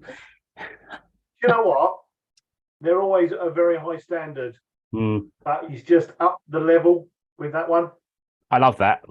He put on the email, it's focused obviously around the woodland and includes various species. Everything apart from the nuthatch and the bullfinch footage was filmed in North Essex. And my favourite bits from that, I watched it earlier actually, this sounds daft because it's nothing to do with the bird, but with the leaves, I love that. And then leading into the nuthatch. And where he faded through the snowdrops to the tulips, to the daffodils. Yeah. Yeah, beautiful. I love it was just like the ants, and then him moving through like the blossom. It's Well, those ants reminded me of it was Shutheath Wood. Were you with me? Did you come when there was wood ants crawling up my leg? No, it wasn't me crawling up your leg. No. Oh, they were mad. There was like millions of wood ants everywhere, and the noise they made was just incredible. So yeah. Wow. That reminds me, every time I see John's video, I think I must do more video. Must do more video, and I don't. I think it, and then I watch John's video, and I think I can't do that. It's edited to brilliant. I mean, I haven't watched all of the. They've been on a few weeks, haven't they? The David Attenborough, the Wild Isles thing. I watched the first one, and the photography on that was good. John should bloody employ him. Well, funny enough, I did actually. We exchanged a couple of messages on WhatsApp, and I said to him, "If you keep this standard up, David Attenborough will be nabbing you from Essex Birdwatching Society." So, yeah, they will. I mean, right, okay, that was really, really good. Really enjoyed that. I hope everyone else did. Yeah, Emma said brilliant video, John, and Jeff Gooding said superb. Yeah, really, really good. And we echo that. Just brilliant. So I've got no idea what I'm going to do for a break, to be fair, because I haven't prepared anything. So if I quickly look on here, run through. Sorry, we'll just run through. Carry on. Well, to be fair, we've got about half an hour left, haven't we? I think so. We could just have a quick break, let people stretch their legs, and have a quick cuppa, if that's okay. I've got something, but it's going to be the 3 limits thing, which everyone hates. So you might want to turn your music down. But I love the music. I love it. I like the music actually. Can you see them? Yes, I can. I can literally hear the collective groan through YouTube. I could as well. I was like, oh, here we go. We know what's coming. All those mute buttons are being pressed now. Right. Okay. We'll be back in 3 minutes. All right. See you in a moment. Okay.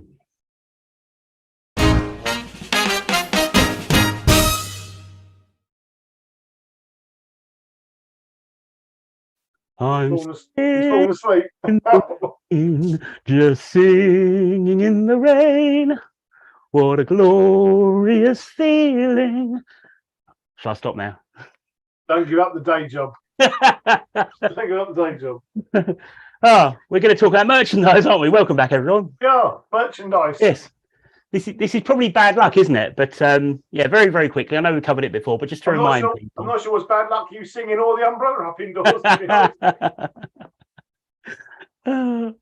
Yes, so we've got notebooks, we've got umbrellas, we've got caps, baseball caps, we've got wonderful t-shirts as modelled by the delightful Steve. And if you buy everything, you can buy a shopping bag to put it all in. So these are all available, all with the Essex Birdwatching Society logo on, and all prices and everything are on our website. So just log on to the website, everything's on there. If you want to buy something with the EBWS badge on and put some money towards good cause, please do. It's a really good quality. Some t-shirts. They're nice, aren't they? Yeah, really good. Yeah, really. Yeah, they're nice. And so the caps.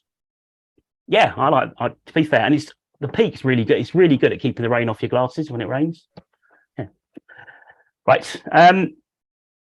What's next? Aye. Let's do the next 10 pictures in this competition quickly. Excellent. Yeah. The second half, people will be maybe pleased or maybe sad to hear. It's not going to be quite as long as the first. We've got probably about another 20 minutes, half hour tops left. So yeah, not long. Everyone can get off to bed. Yeah. Right, hang on a minute. 6, 7, 8, 9, 10. Right, we got up to Sparrowhawk, didn't we? Here we go. Oh, crikey, here we go. No pressure. Okay, are you ready, Steve? Yeah, go on then. Hang on a minute. Where's my share screen button? There we go. Right, K. Can you see that? Yep, I can. Purple sandpiper. Hey, purple sandpiper. Right. L. Oh, oh. Crikey, stock dove. Oh, yes, well done. Excellent. Pulled that one out of the hat. L grey. What comes after L? M. Buzzard. Yay. N. Firecrest. Correct. O. It's like being at school, isn't it? Dunnock. Sorry? Dunnock, that is. Dunnock, yep. A dunnock. P. Turnstone. P. Q. Oh, that's all right. Rook. Oh. Shift chaff. Chiff chaff. S. Oh, crikey. Oh. This one's caught a couple of people, actually, to be fair. Oh, it's a Drake pintail. It is a Drake pintail, yeah. I left a little bit of the colour on the beak and stuff just as a little bit of a clue. Not easy. T. Oh. Dunlin or not. Dunlin or not. We'll go not. Yay. Hold on. Let's go through the rest because there's only a handful left, then we can do the winner. U.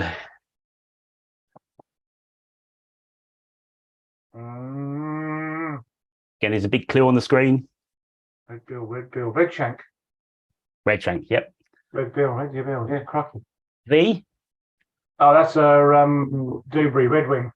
Red wing, yep. W. Slavonian grebe. Slav. X. This one caught a few people as well.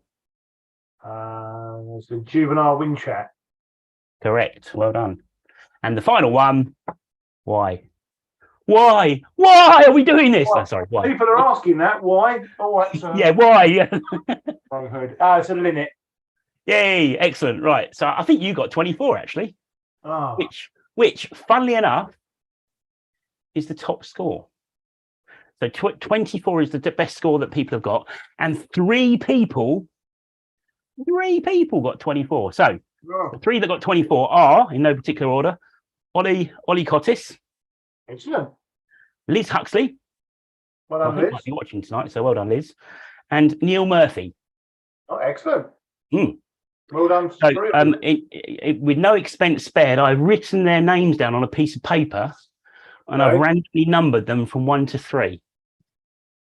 So they're not necessarily. They might be in the order I just read them out, but they might not. So all you need to do is give me a random number from 1 to 3. This is very high tech. Four. This is a little bit like the World Cup draw gone very, very badly wrong, isn't it? So I'll go 3. Number 3, and number 3 is Ollie. Well done. Just to show you I've done with the other two. Liz was number 1 and Neil was number 2. So excellent. Ollie gets a wonderful, fabulous, deluxe, and very exciting EBWS notebook. That's it. Oh, well done. That was excellent. And the best bit about that, Ollie lives very close to me, so I won't have to travel far to drop it off. That's lazy, wasn't it? That was. Oh, brilliant. Right. Oh, no, well done for everyone that took part. That was a good bit of fun, that was.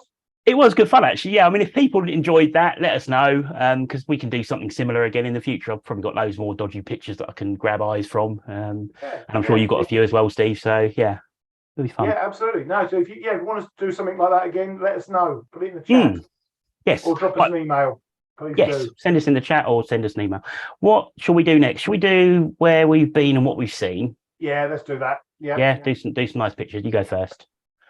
You've been globe-trotting again, so far more interesting. Yeah, I haven't got. Do you know if I? No, I start doing stuff here, then I haven't got a clue what I'm doing.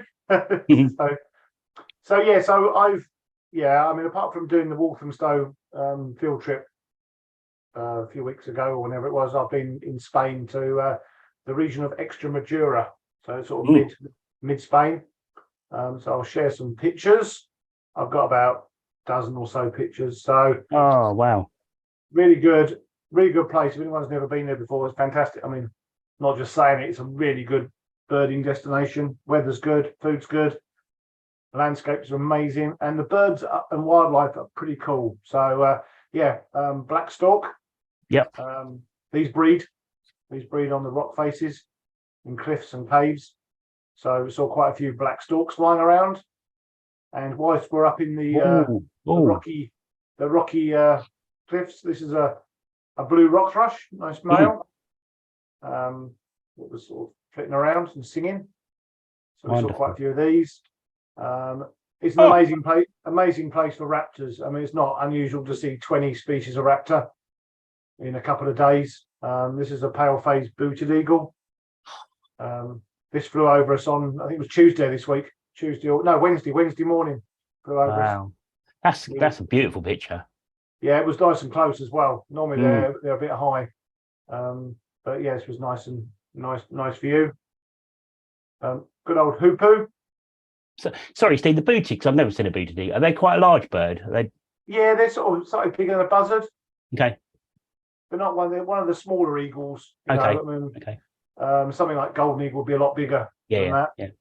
And they come in two phases, like a dark phase and a pale phase. Cool. The dark phase actually look a bit sort of almost slightly marsh harrier-y, black kite sort of looking. So yeah, booted eagle and lots of hoopoos. Lovely. This is one to look out for in the UK in the next few weeks. We often get overshoots in the spring. So yeah, lots of hoopoos and not most amazing shot. This is one of my customers, Paul Lamore's shot of a great bustard. Wow, fantastic.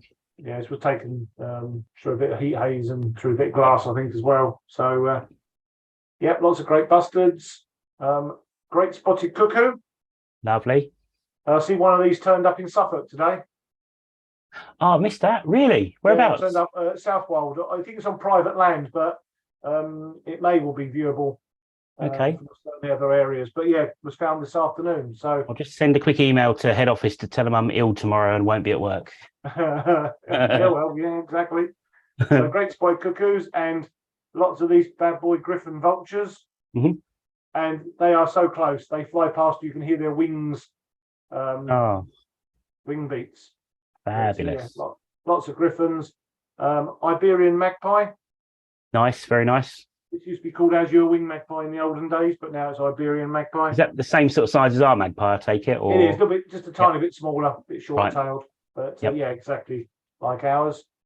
Lesser kestrel. There's one of these on the Isles of Scilly at the moment.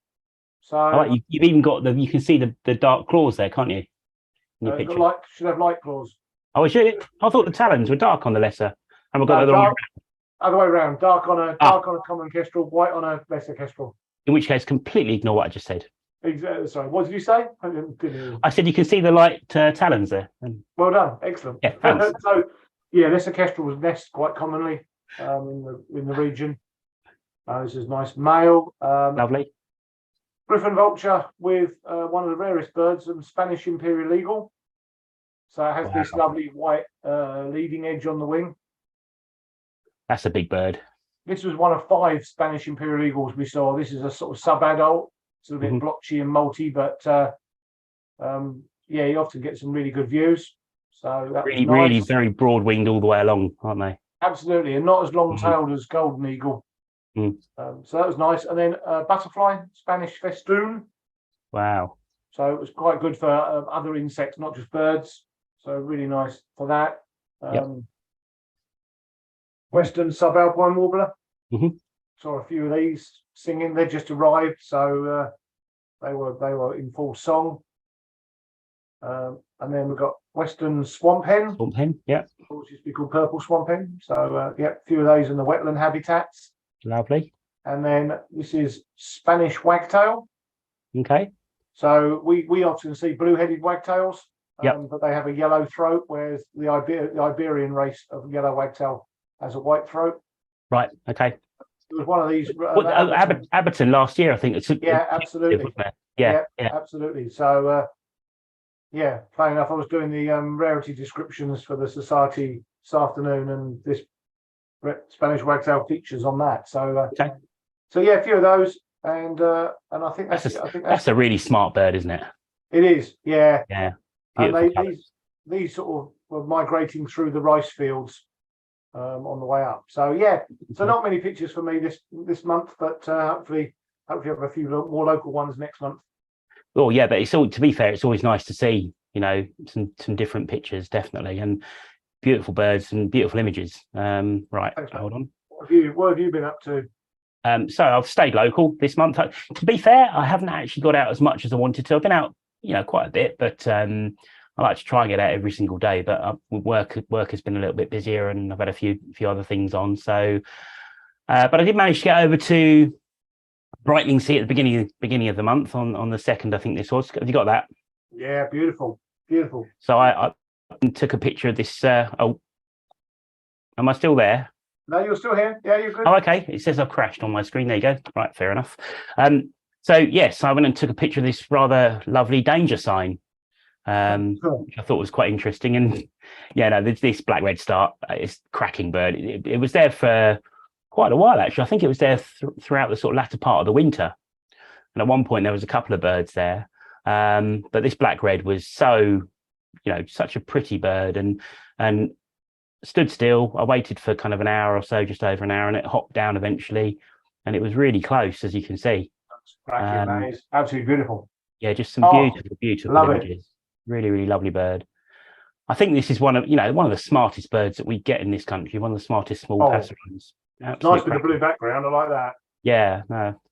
So that was fun. Enjoyed watching that. Then there's been this sort of interesting goal at Abberton. I think Howard Vaughan might have been the first one that kind of raised it locally. And the thought is that it's a lesser black-backed cross herring gull, I think. Yeah. It's just quite interesting. Yeah, very smart. So I got a couple of pictures of that. It just happened to be in front of me. Got a flight picture as well. Just interesting to look at all the sort of covert patterns and the primaries and bits and pieces. So yeah, quite good fun.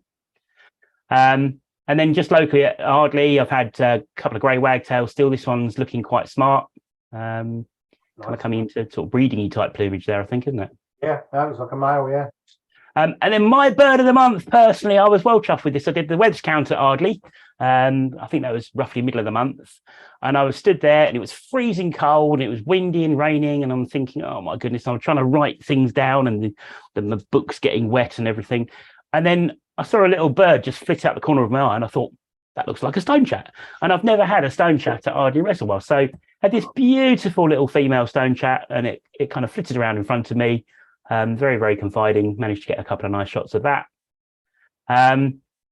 Couple of days later, again, Ardley, I stopped on the way to work, and there's actually 4 coots here, and they were all sort of fluffed up, had their feathers and wings pointed right up again above their backs, and they're obviously posturing and facing off with each other as coots do. And I just thought that made quite a fun photograph. They've all got their rear ends facing the camera. And then on the Webb's count, I did at the Stour, I did the Catawade as well, and picked up a couple of barnacle geese, which are always nice to see.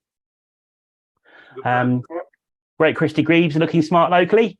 And there's a couple of pairs at Ardley that are looking to build nests at the moment in areas they've built before successfully. So fingers crossed we're going to have more little humbugs this year, which would be nice. And then I spent a day up in Norfolk with Tim Hayward. So we went to Santon Downham and we went round the corner to Cockney Cly. We were lucky enough to spot a couple of goshawk. And this is a juvenile female bird. I think this was quite a distance, but you can still pick out the sort of vertical streaking on the breast. It was a big old bird. I mean, they're stunners, aren't they, goshawk? They're really gorgeous. Absolutely. Yeah. Good time of year for them as well. Yeah. Pardon? Good time of year for them. Yeah, I'm really pleased to see that. And I'm not sure that Tim had ever seen goshawk before, so I think he was really pleased to get some good views of goshawk. And there was a couple of sparrowhawk up as well, and it was good to be able to make that comparison. And then we had marsh tit at Santon Down on the same day, which was always nice to see. And then finally, as I mentioned earlier, 20th of this month, I had 20 of these little chaps fly over and buzz around at Ardley, which is always nice to see, sand martins. And then yesterday, I dragged myself out of bed yesterday morning. I went down to Abberton Reservoir and saw there's a pair of little ringed plover, and this particular bird was flying around and displaying and making that display call that they make, which was really good to see. And then, yes, red kites. So there was a red kite flying around, and there was a couple of crows harassing it. So I thought that might make a nice picture. Again, a bit distant, but still managed to capture something. And then I put the camera down and looked up, and the red kite was still flapping around, and another crow came up to intercept it. So I grabbed the camera and took some pictures and carried on, didn't think about it. And when I got home and checked the pictures, the first one's a crow, but the second one, look at that. Well, it's raven. Raven, yeah. There's a couple of ravens around at Abberton at the moment. To be fair, because I was just quickly snapping the pictures of the red kite being harassed, I didn't, terrible thing to admit, but I didn't really kind of look at the crow that much because I assumed it was one of the crows again. But yeah, got home, and just the size of it, the wingspan and the tail and the shape and everything, yeah. So a little cracker that was. And then finally, yesterday afternoon at the Stour, there was a bar-tailed godwit there, which you don't often get that far up the Stour at Manningtree, near the town. So I got a picture of the bar-tail on the left, and luckily a black-tail godwit did exactly the same pose right next to it. So I just thought that made quite a nice comparison shot for people. So you can see the bar-tail is a slightly different shape and shorter legged, and obviously the markings are a lot different, a lot more kind of scalloped on the back, I think is the right word. And you can see the bar tail in there, actually, can't you? Yeah, lovely. Nice comparison, that is. I like that. That's me for the month. Well done, you. Done. Busy. Yeah. Shall we do a roundup? Yeah, we must do websites of the month as well. We will definitely do website of the month. In fact, which one do you want to do first? Which one do you want to do first? Oh, what should we do? I don't know. Oh. Let's do website of the month because we just done loads of pictures. Let's do website. We didn't do it last month, did we? We didn't. We forgot. Yeah, we forgot last month. So, okay.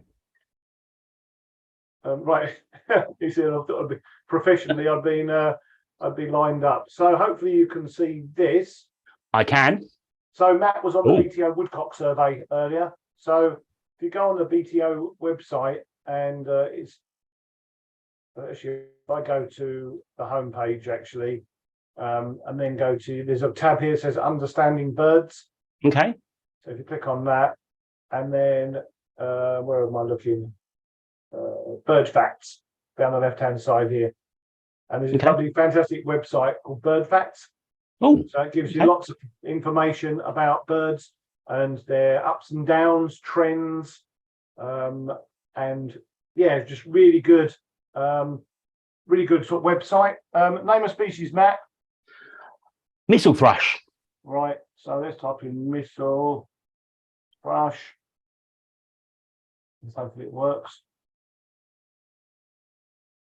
There it comes. So missel thrush. So it tells you a little bit about the general ID things. I should have done lesser kestrel, shouldn't I? Really, because then I'd have learned the difference. But no, don't worry. Missel thrush is good. No. We're there, mate. We're there. Are we? Okay. I don't know what it's going to tell us, but there you go. It's in the database. Whether the information is full or not, I have no idea. It takes quite a little bit slow, the website, to load. Okay. Oh, there we go. Oh, there you go. So it doesn't. Okay, so it does tell you a little bit about it's a rare visitor from Southern Europe. Yeah. Conservation status. Okay. So you can find out all the species. You can find out conservation status of all these birds, whether they're globally threatened, the population size, or then they haven't. Okay, so there's some of the rarer stuff probably hasn't got. Go back to missel thrush because you better show all the features. Sorry, that was just me being silly. Sorry, no, it's cool. Oh, there we go. So so you can see it's red listed. The population 165,000 territories. Okay. It's down 100. Yeah, we should have chosen a better species than that, to be honest. Look at that, down 58%. As breeding, and then we can also look at the winter season. Oh, excuse me. You're right there. You're going to make it. Mate. You're going to make it to the end of the show. I hope so. Oh, crikey! I'm going to put myself on mute for a second, but.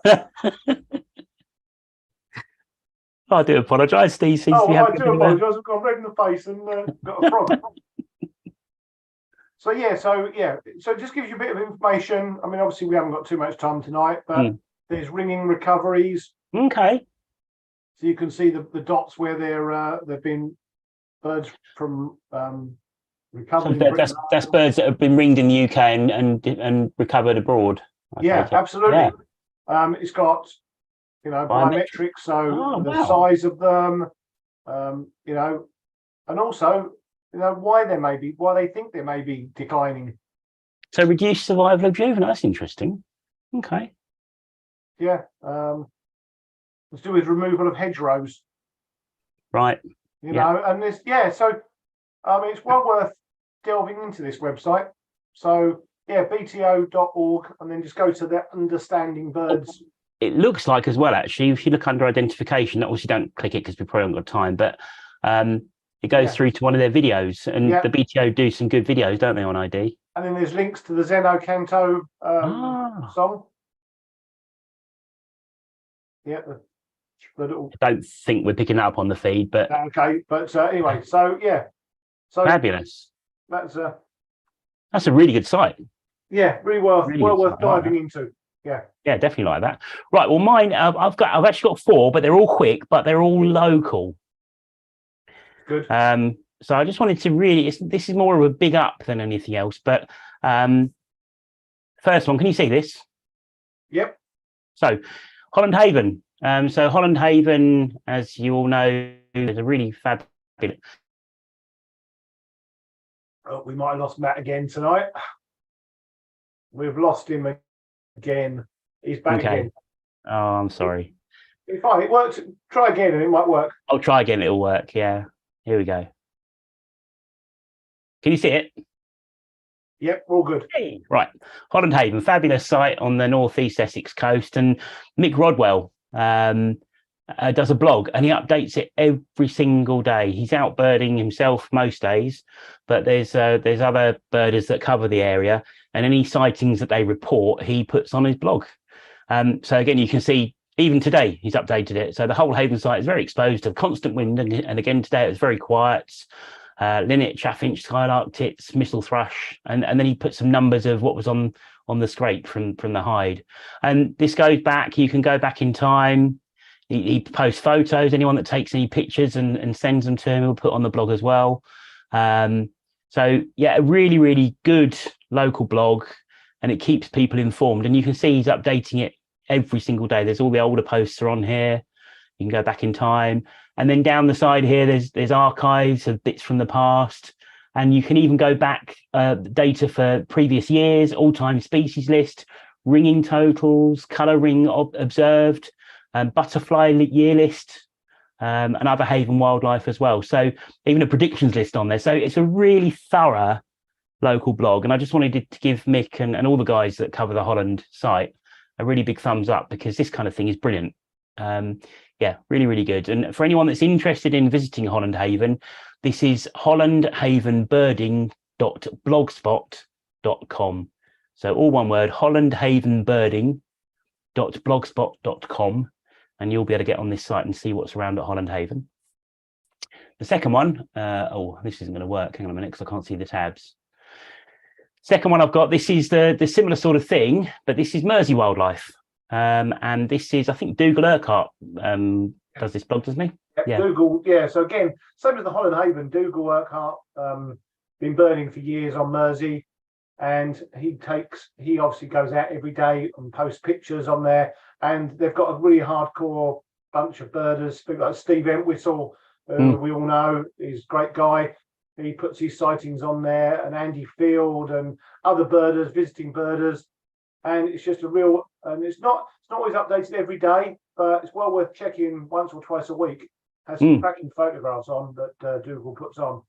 Yeah, brilliant pictures. And obviously Mersey's quite a large area, so they get lots of good stuff at Mersey.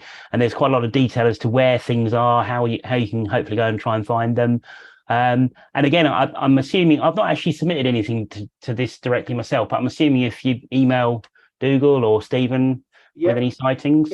Yeah, let Steve know, or Dougal, or even put them on the society website. Yep. Steve will take the information, give it to Dougal. And if he doesn't, he'll be watching this now. So hopefully we'll do that. Cracking site. And again, they've got some historical data on here as well, and other bits and pieces too. So lots on there that you can have a look at. The third one, and this one is Alf Mullins. Alf Mullins down at the Hive, and Phil Carter covers the Hive quite regularly as well. And this is hivelagoons.uk. So it's all one word, hivelagoons.uk. The Hive, for those that don't know, is a site virtually slap bang in the middle of Colchester. And it runs, there's a river path that runs from the Hive at Colchester right the way through to Rowhedge, and the lagoons are kind of halfway along the path, but the whole area is really good. And this again is just a local blog site. It tells you a bit about the site. It's got a map, you can see how to get there. And then if you click on the sightings tab at the top, you've got up-to-date sightings, and again 9 lesser redpoll there on the 21st. So there you go.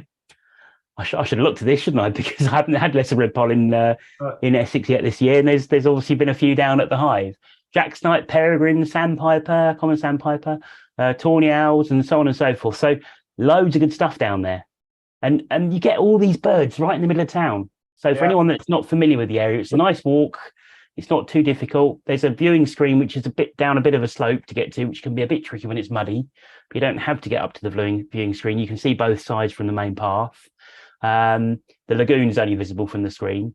But yeah, hivelagoons.uk, and just have a look at the website. It's a really cracking website, and some historical data on there too. And then finally, local birding website. Steve, you might know about this one. I thought I'd give you another plug, mate. There you go. Oh, well done. Oh, that's good. Hey. Oh, that's nice. Thank you very much. You're going to go even redder now. So for those that don't know, and hopefully you do all know by now, but Steve has got a company, Swallow Birding and Wildlife, and he does tours locally, day trips locally, and of course he does his foreign trips as well, and longer weekend trips in the UK. And you've got his homepage on here with loads of the fantastic pictures he's taken. And then you can look at the tours, where he's going, upcoming. If anything isn't full, which often you have to book in advance because the trips you do are so popular because they're so good. There goes one space left to the Outer Hebrides, and that's is this an older one? No, that's June. Sorry, I thought it said Jan. That's end of June. So end of June. There you go. Someone wants to go to the Outer Hebrides. One space left there. That's the first space available on any of the longer trips. But the birding days, these are always good fun, and they're normally a bit more local. And it will say on here where Steve's going over the next few weeks. And again, a lot of these are full as well. Oh my goodness, you're too popular, mate. Yeah, please. If anyone is interested, just drop us an email. Yes. Anything you fancy, always squeeze people in. That's no problem. Fantastic. So it's a good website to look at. Steve's all over the place, and I'm sure he'll be adding other bits and pieces to it over time. And anyone that hasn't been on one of his trips, please go. It's good fun. Thank you. I wasn't expecting that as website of the month. That'll be 20 quid, please, mate. Oh, cheers, yeah. You can just edit that bit out. Don't worry about it. Right. Okay. Sightings. Should we do some sightings? Okay, so we're going to whip around the county very quickly because I know you probably want to get to bed. Yes. So I'm going to cover the south of Essex. So Raynham, RSPB Reserve, has had spoonbill on and off throughout the month. It had its first wheat here on the 14th. So some migrants are passing through. A couple of water pipits there. Iceland gull on the 1st of March, which have been a bit thin on the ground this winter. Mm. And on the 19th and the 21st, there was osprey over. Oh, lovely. Okay. So prime time for ospreys migrating. Yep.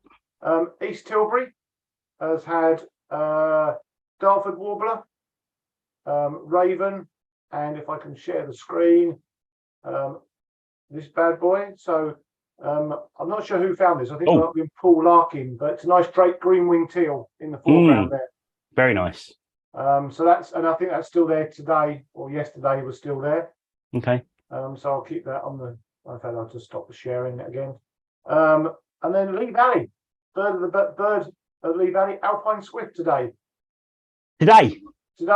Yep, over Fisher's Excellent. Green.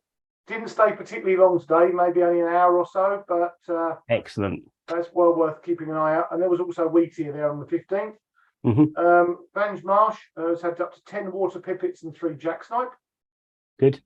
Fobbing Marsh down in South Essex has had a male ring ouzel on the 2nd of March. Yep. And then Bowers Marsh, we reported these the last few months, but white-fronted and barnacle geese are still there. Hen harrier, great white egret, had a Drake gargany on the 17th. Nice. Again, another summer migrant. Yep. Canby Point has had black-throated diver, great northern diver, razorbill and former. So still a few winter birds. And Gunners Park's had great northern diver as well. And then another screen share, if I can. I'm just going to go back to this Brimings Hill. And then the next one is this bad boy, Alpine Swift. So this was taken by, sorry, the last picture was taken by Paul Wood on the Tilbury Birders. And this is taken by Steve Arlo. This was on the Southend Ornithological website. And this was found on last Sunday, on Mother's Day, by Mark Alton. Cracking find that was, Mark. Keep it on the screen, because for anyone that doesn't know, there's been loads of Alpine Swift going through the country at the moment, haven't there? There has. I mean, there's multiple birds all over the place. I think Norfolk's got a few. I say Essex has had one, well, certainly two. Couple, yeah. You know, so, and these are big. These are double the size of a common swift. Right. Big white belly, white throat. Cool. So that's what people are looking for. So yeah, if you're out and about, it's definitely worth looking, you know, keep your eyes to the sky, so to speak, and look out for a big swift with those pale patches on. And then hopefully get your camera out, fingers crossed. Absolutely. They are here at the moment, aren't they? Yeah. They are. Rare bird in Essex, that is. Really rare bird. I've never seen one, so yeah. No, me neither, not in Essex. I've seen a couple in Britain, but not there. But quickly moving on, Wallasey Island, usual winter birds, Merlin, hen harrier, shorted owl, spoonbill still there, great white egret, and a couple of days, they've had 9 barnacle geese, which is pretty scarce for there. In the last couple of days, they had a white stork reported in nearby Canewdon. So whether it's the Stanway bird coming back, or who knows? Kelvedon Hatch and Great Baddoes had very early records of hobby, which is early, but yeah. You know, Southwood and Ferrers Black Brant, Dengie Coast and down at Bradwell has had a couple of Black Brants, a couple of Merlins, barnacle goose, hooded crow, jack snipe, and a wheatear on the 17th. And then last for me is Haybridge had a swallow on the 16th. Fabulous. So, okay, right. Quickly, I'll do the northern part because time is ticking. So just a few brief things. So Stanway Pits, Daryl Rhymes is still covering Stanway Pits, and throughout the last month, he's had up to 11 red kite have been there, and up to 10 Caspian gulls as well. So we've got more pictures from Daryl of Caspian gulls. Yeah, that's a smart one. Look at that, beautiful bird. Beauty. Absolute cracker. Again, with their white heads and their dark wing tertials and coverts and so on, they're really smart birds. The black-necked grebe that's been at Abberton recently, that's now in breeding plumage. Look at that! What a cracking bird! And that's a picture we took from the website. Paul Chamberlain put that onto the website, so really good. Also locally in jumbo, there's been peregrines circling jumbo, but there's also evidently been a couple of ravens on there as well. Oh, okay. So I don't know if there's room for both to nest up there, or if there'd be a bit of a face-off. And if there was, I don't know who'd win that one. To be fair, that would be interesting. Okay. Male hen harrier. There's been a male hen harrier knocking around at Alresford, Fingering Hoe, Mersey. There's been up to 3 short-eared owls at the Naze over the last month. It's that time of the year where there's still some winter stuff lingering, but there's obviously summer stuff coming in. Buzzard Passage, I think on the 11th, yourself, Steve, you had 16, 17 birds, and I think Paul at Frinton had a good number of birds as well. So we think there were probably 30 plus birds on the move throughout northeast Essex. Spoonbills had obviously the one Liz sent a picture in from earlier. Alresford, Fingering Hoe, a couple at Frinton have been. There's still a few goosander holding on at Abberton. I've had 4 at Ardley Reservoir recently. Holland Haven had 8 purple sandpipers on the 8th, but there was only 1 reported on the 21st. So they're obviously on their way. Also, at Abberton, the long-tailed duck is still around. I think the last scorp was reported on the 16th.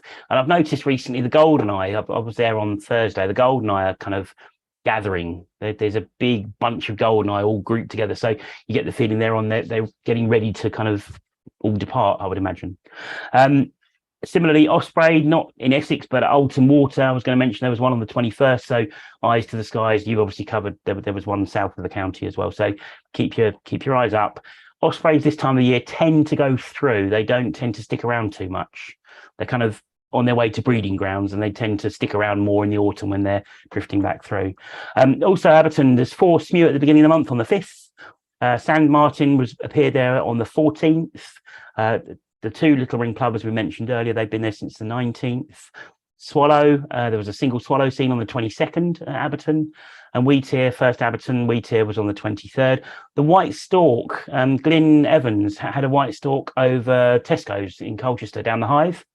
And that bird actually roosted quite close to where you live. I think you were in Spain at the time, but it roosted around the corner at Cotford, didn't it? Yeah, I saw the reports of it. It was like, Cotford Cricket Club. I don't know whether it's been seen since or not. I don't know. I think it's on its move again because this is a black ringed bird from the Dutch reintroduction scheme. So I think it's been seen elsewhere. I can't remember where, but it's moved on. Marsh tit, Halstead on the 5th. That's a good Essex bird. Wheatear turned up at Holland Haven on the 17th. Not sure if that's the earliest one. When was yours? Do you know? Do you remember? I had one on the 14th or something like that, I think. That's probably the first one. And then Liz had a Wimbrel on the 20th. So just going to quickly rattle through some more pictures. Another picture of the black neck grebe there from Paul Chamberlain.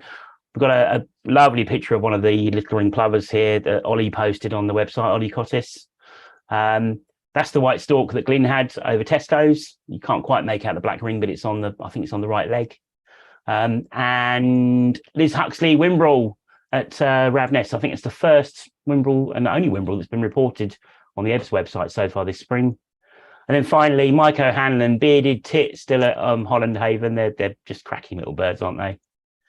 And I thought I've got to put that in for you, Steve, as well. That was a picture that Simon Cox shared on a WhatsApp group of a rather splendid-looking adult Mediterranean gull on the beach. Rubbing me thighs here. I know. What a bird. There you go. Thank you.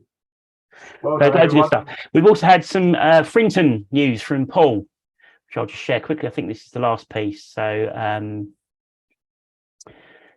Paul has very kindly given us a report, and we've got a couple of images to go with it. And for those that don't know, Paul Brayshaw, birds Frinton, so thoroughly. It's crazy. Can you see this? Yeah. So this is cumulative totals by month from 2006 to 2021. You've got the orangey line is chaffinch, the blue line is wood pigeon, and the bars represent starling. And this is the quantities are up the side here and months across the bottom, of course. So you can see that the movement in the spring, for starling and for chaffinch and for wood pigeon, that's the historical data. He's got a similar graph here for gannet with the bars. Orange line is Brent geese, and the blue line is red-throated divers. So these are going to be migratory species passing through either on their way home or on their way north. And again, March is a really good time to be sea watching. So maybe middle to end of March and into April even. Really good time to be doing it. And he's put on here the generally wet and blustery weather hasn't been the most conducive for visual migration. But the weather winds between fronts, when coinciding with early morning, has ultimately produced some good days. March passage is typically divers and Brent offshore, with wood pigeon, starling and chaffinch over the land. And this year is largely conformed. He's put some totals on here. Red-throated diver peaks of 316 on the 4th, where there was also a great northern diver. 342 on the 4th as well. I think that might be a typo on my behalf. 103 on the 5th, 257 on the 7th, 476 red-throated divers on the 10th, and over 100 on the 12th. Gannet, he had 64 on the 5th, 77 on the 10th, 137 gannet on the 11th. Brent geese have been departing early morning with a tailwind and heading out high east on their way through to Holland, I presume will be when they stop to feed. Several hundred on the numerous mornings. And also on the 10th, he had 12 razorbill on the 10th. That's a really good Essex record. A couple of guillemot and 19 large auk species, which obviously you couldn't confirm at distance. Also a couple of spoonbill and 3 fulmer. Summer migrants, sandwich terns have started coming in since the 15th or started passing. An early common tern today. Yep. I think that's the first one of the spring. Wheatear since the 17th. 2 gargany north on the 17th. Yellow wags and a good fall of chiffchaff on the same day, with at least 17 around the town. And he said the key days for Vismig, for viewing migration, 17th, there were over 1,000 starling moving north, 444 wood pigeon, and a great white egret as well. On the 19th, over 1,500 starling, nearly 500 wood pigeon, nearly 400 redwing, good numbers of jackdaw and carrion crow, nearly 1,000 chaffinch moving, and over 100 siskin, plus a single hen harrier in off, red kite, hawfinch, and woodlark. Wow. All these birds is getting, they're great birds. And then 20th to the 22nd, unusually heavy movement to the south in blustery winds. 452 and 611 chaffinch in two groups, obviously. The movement noted quite widely down the east coast and through coastal East Anglia, which might suggest birds have the urge to move, but are waiting for better conditions to cross the North Sea. Okay. So, in other words, they want to move, but they're sort of staying on overland, I guess, and waiting till the wind dies down, and then they're all going to continue to move. And then he said his most unusual sighting was 2 bullfinches north on the 4th. Wow. You wouldn't think you'd have bullfinches passing over the sea at Brinton. That's crazy. Just get to show, doesn't it? Yeah. Yeah. And he's just sent us a quick picture of what a flock of migrating starling kind of looks like. He put on here, gives an impression of what the starling emigration can look like. Long lines of birds. Then they tend to turn more out to sea as they head past him and they head out and east. Hence, these birds are not typically seen at Landguard. So we've covered that before, haven't we? The birds kind of go in different directions. Yeah. You think you're going to see them from one place and you just don't. They disappear. No, they just vanish. Yeah. There you go. Wow, it's a comprehensive report from Paul. That was really good. Very good. Thank you, Paul. Thanks for that. And thanks for everyone that puts the sightings on the website. Obviously, that's such a huge part of this. Record your sightings on our website. You don't have to be a member to do that. You can register on the website and you can record your sightings. Yep.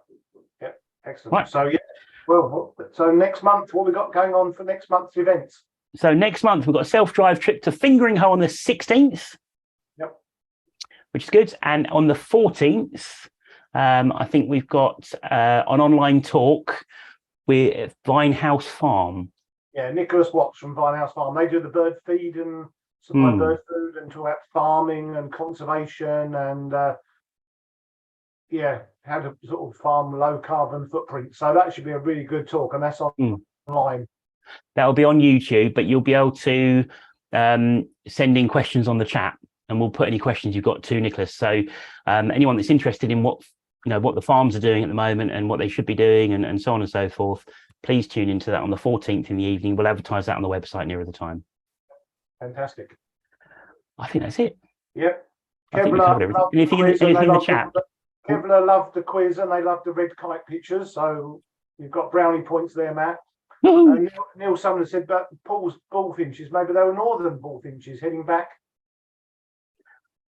Yeah. He said they were heading north. Yeah. So possibly, yeah. So and I think that's it on the chat tonight. I think, Matt. Brilliant. Okay. Well, thank you to everyone who's watched. Sorry, it's run a little bit over the 2 hours. We always seem to kind of always stuff to talk about. And we're having a month off next month, aren't we? Yes, so there's not going to be a Birds of Essex in April, but what we're going to be doing right at the beginning of May at some point, we're going to have a preview show, like a quick preview show for the Big County Birdwatch. And we may very, very quickly cover just the key sightings and stuff for April. We won't go into lots of features and bits and pieces. We'll just do the sightings.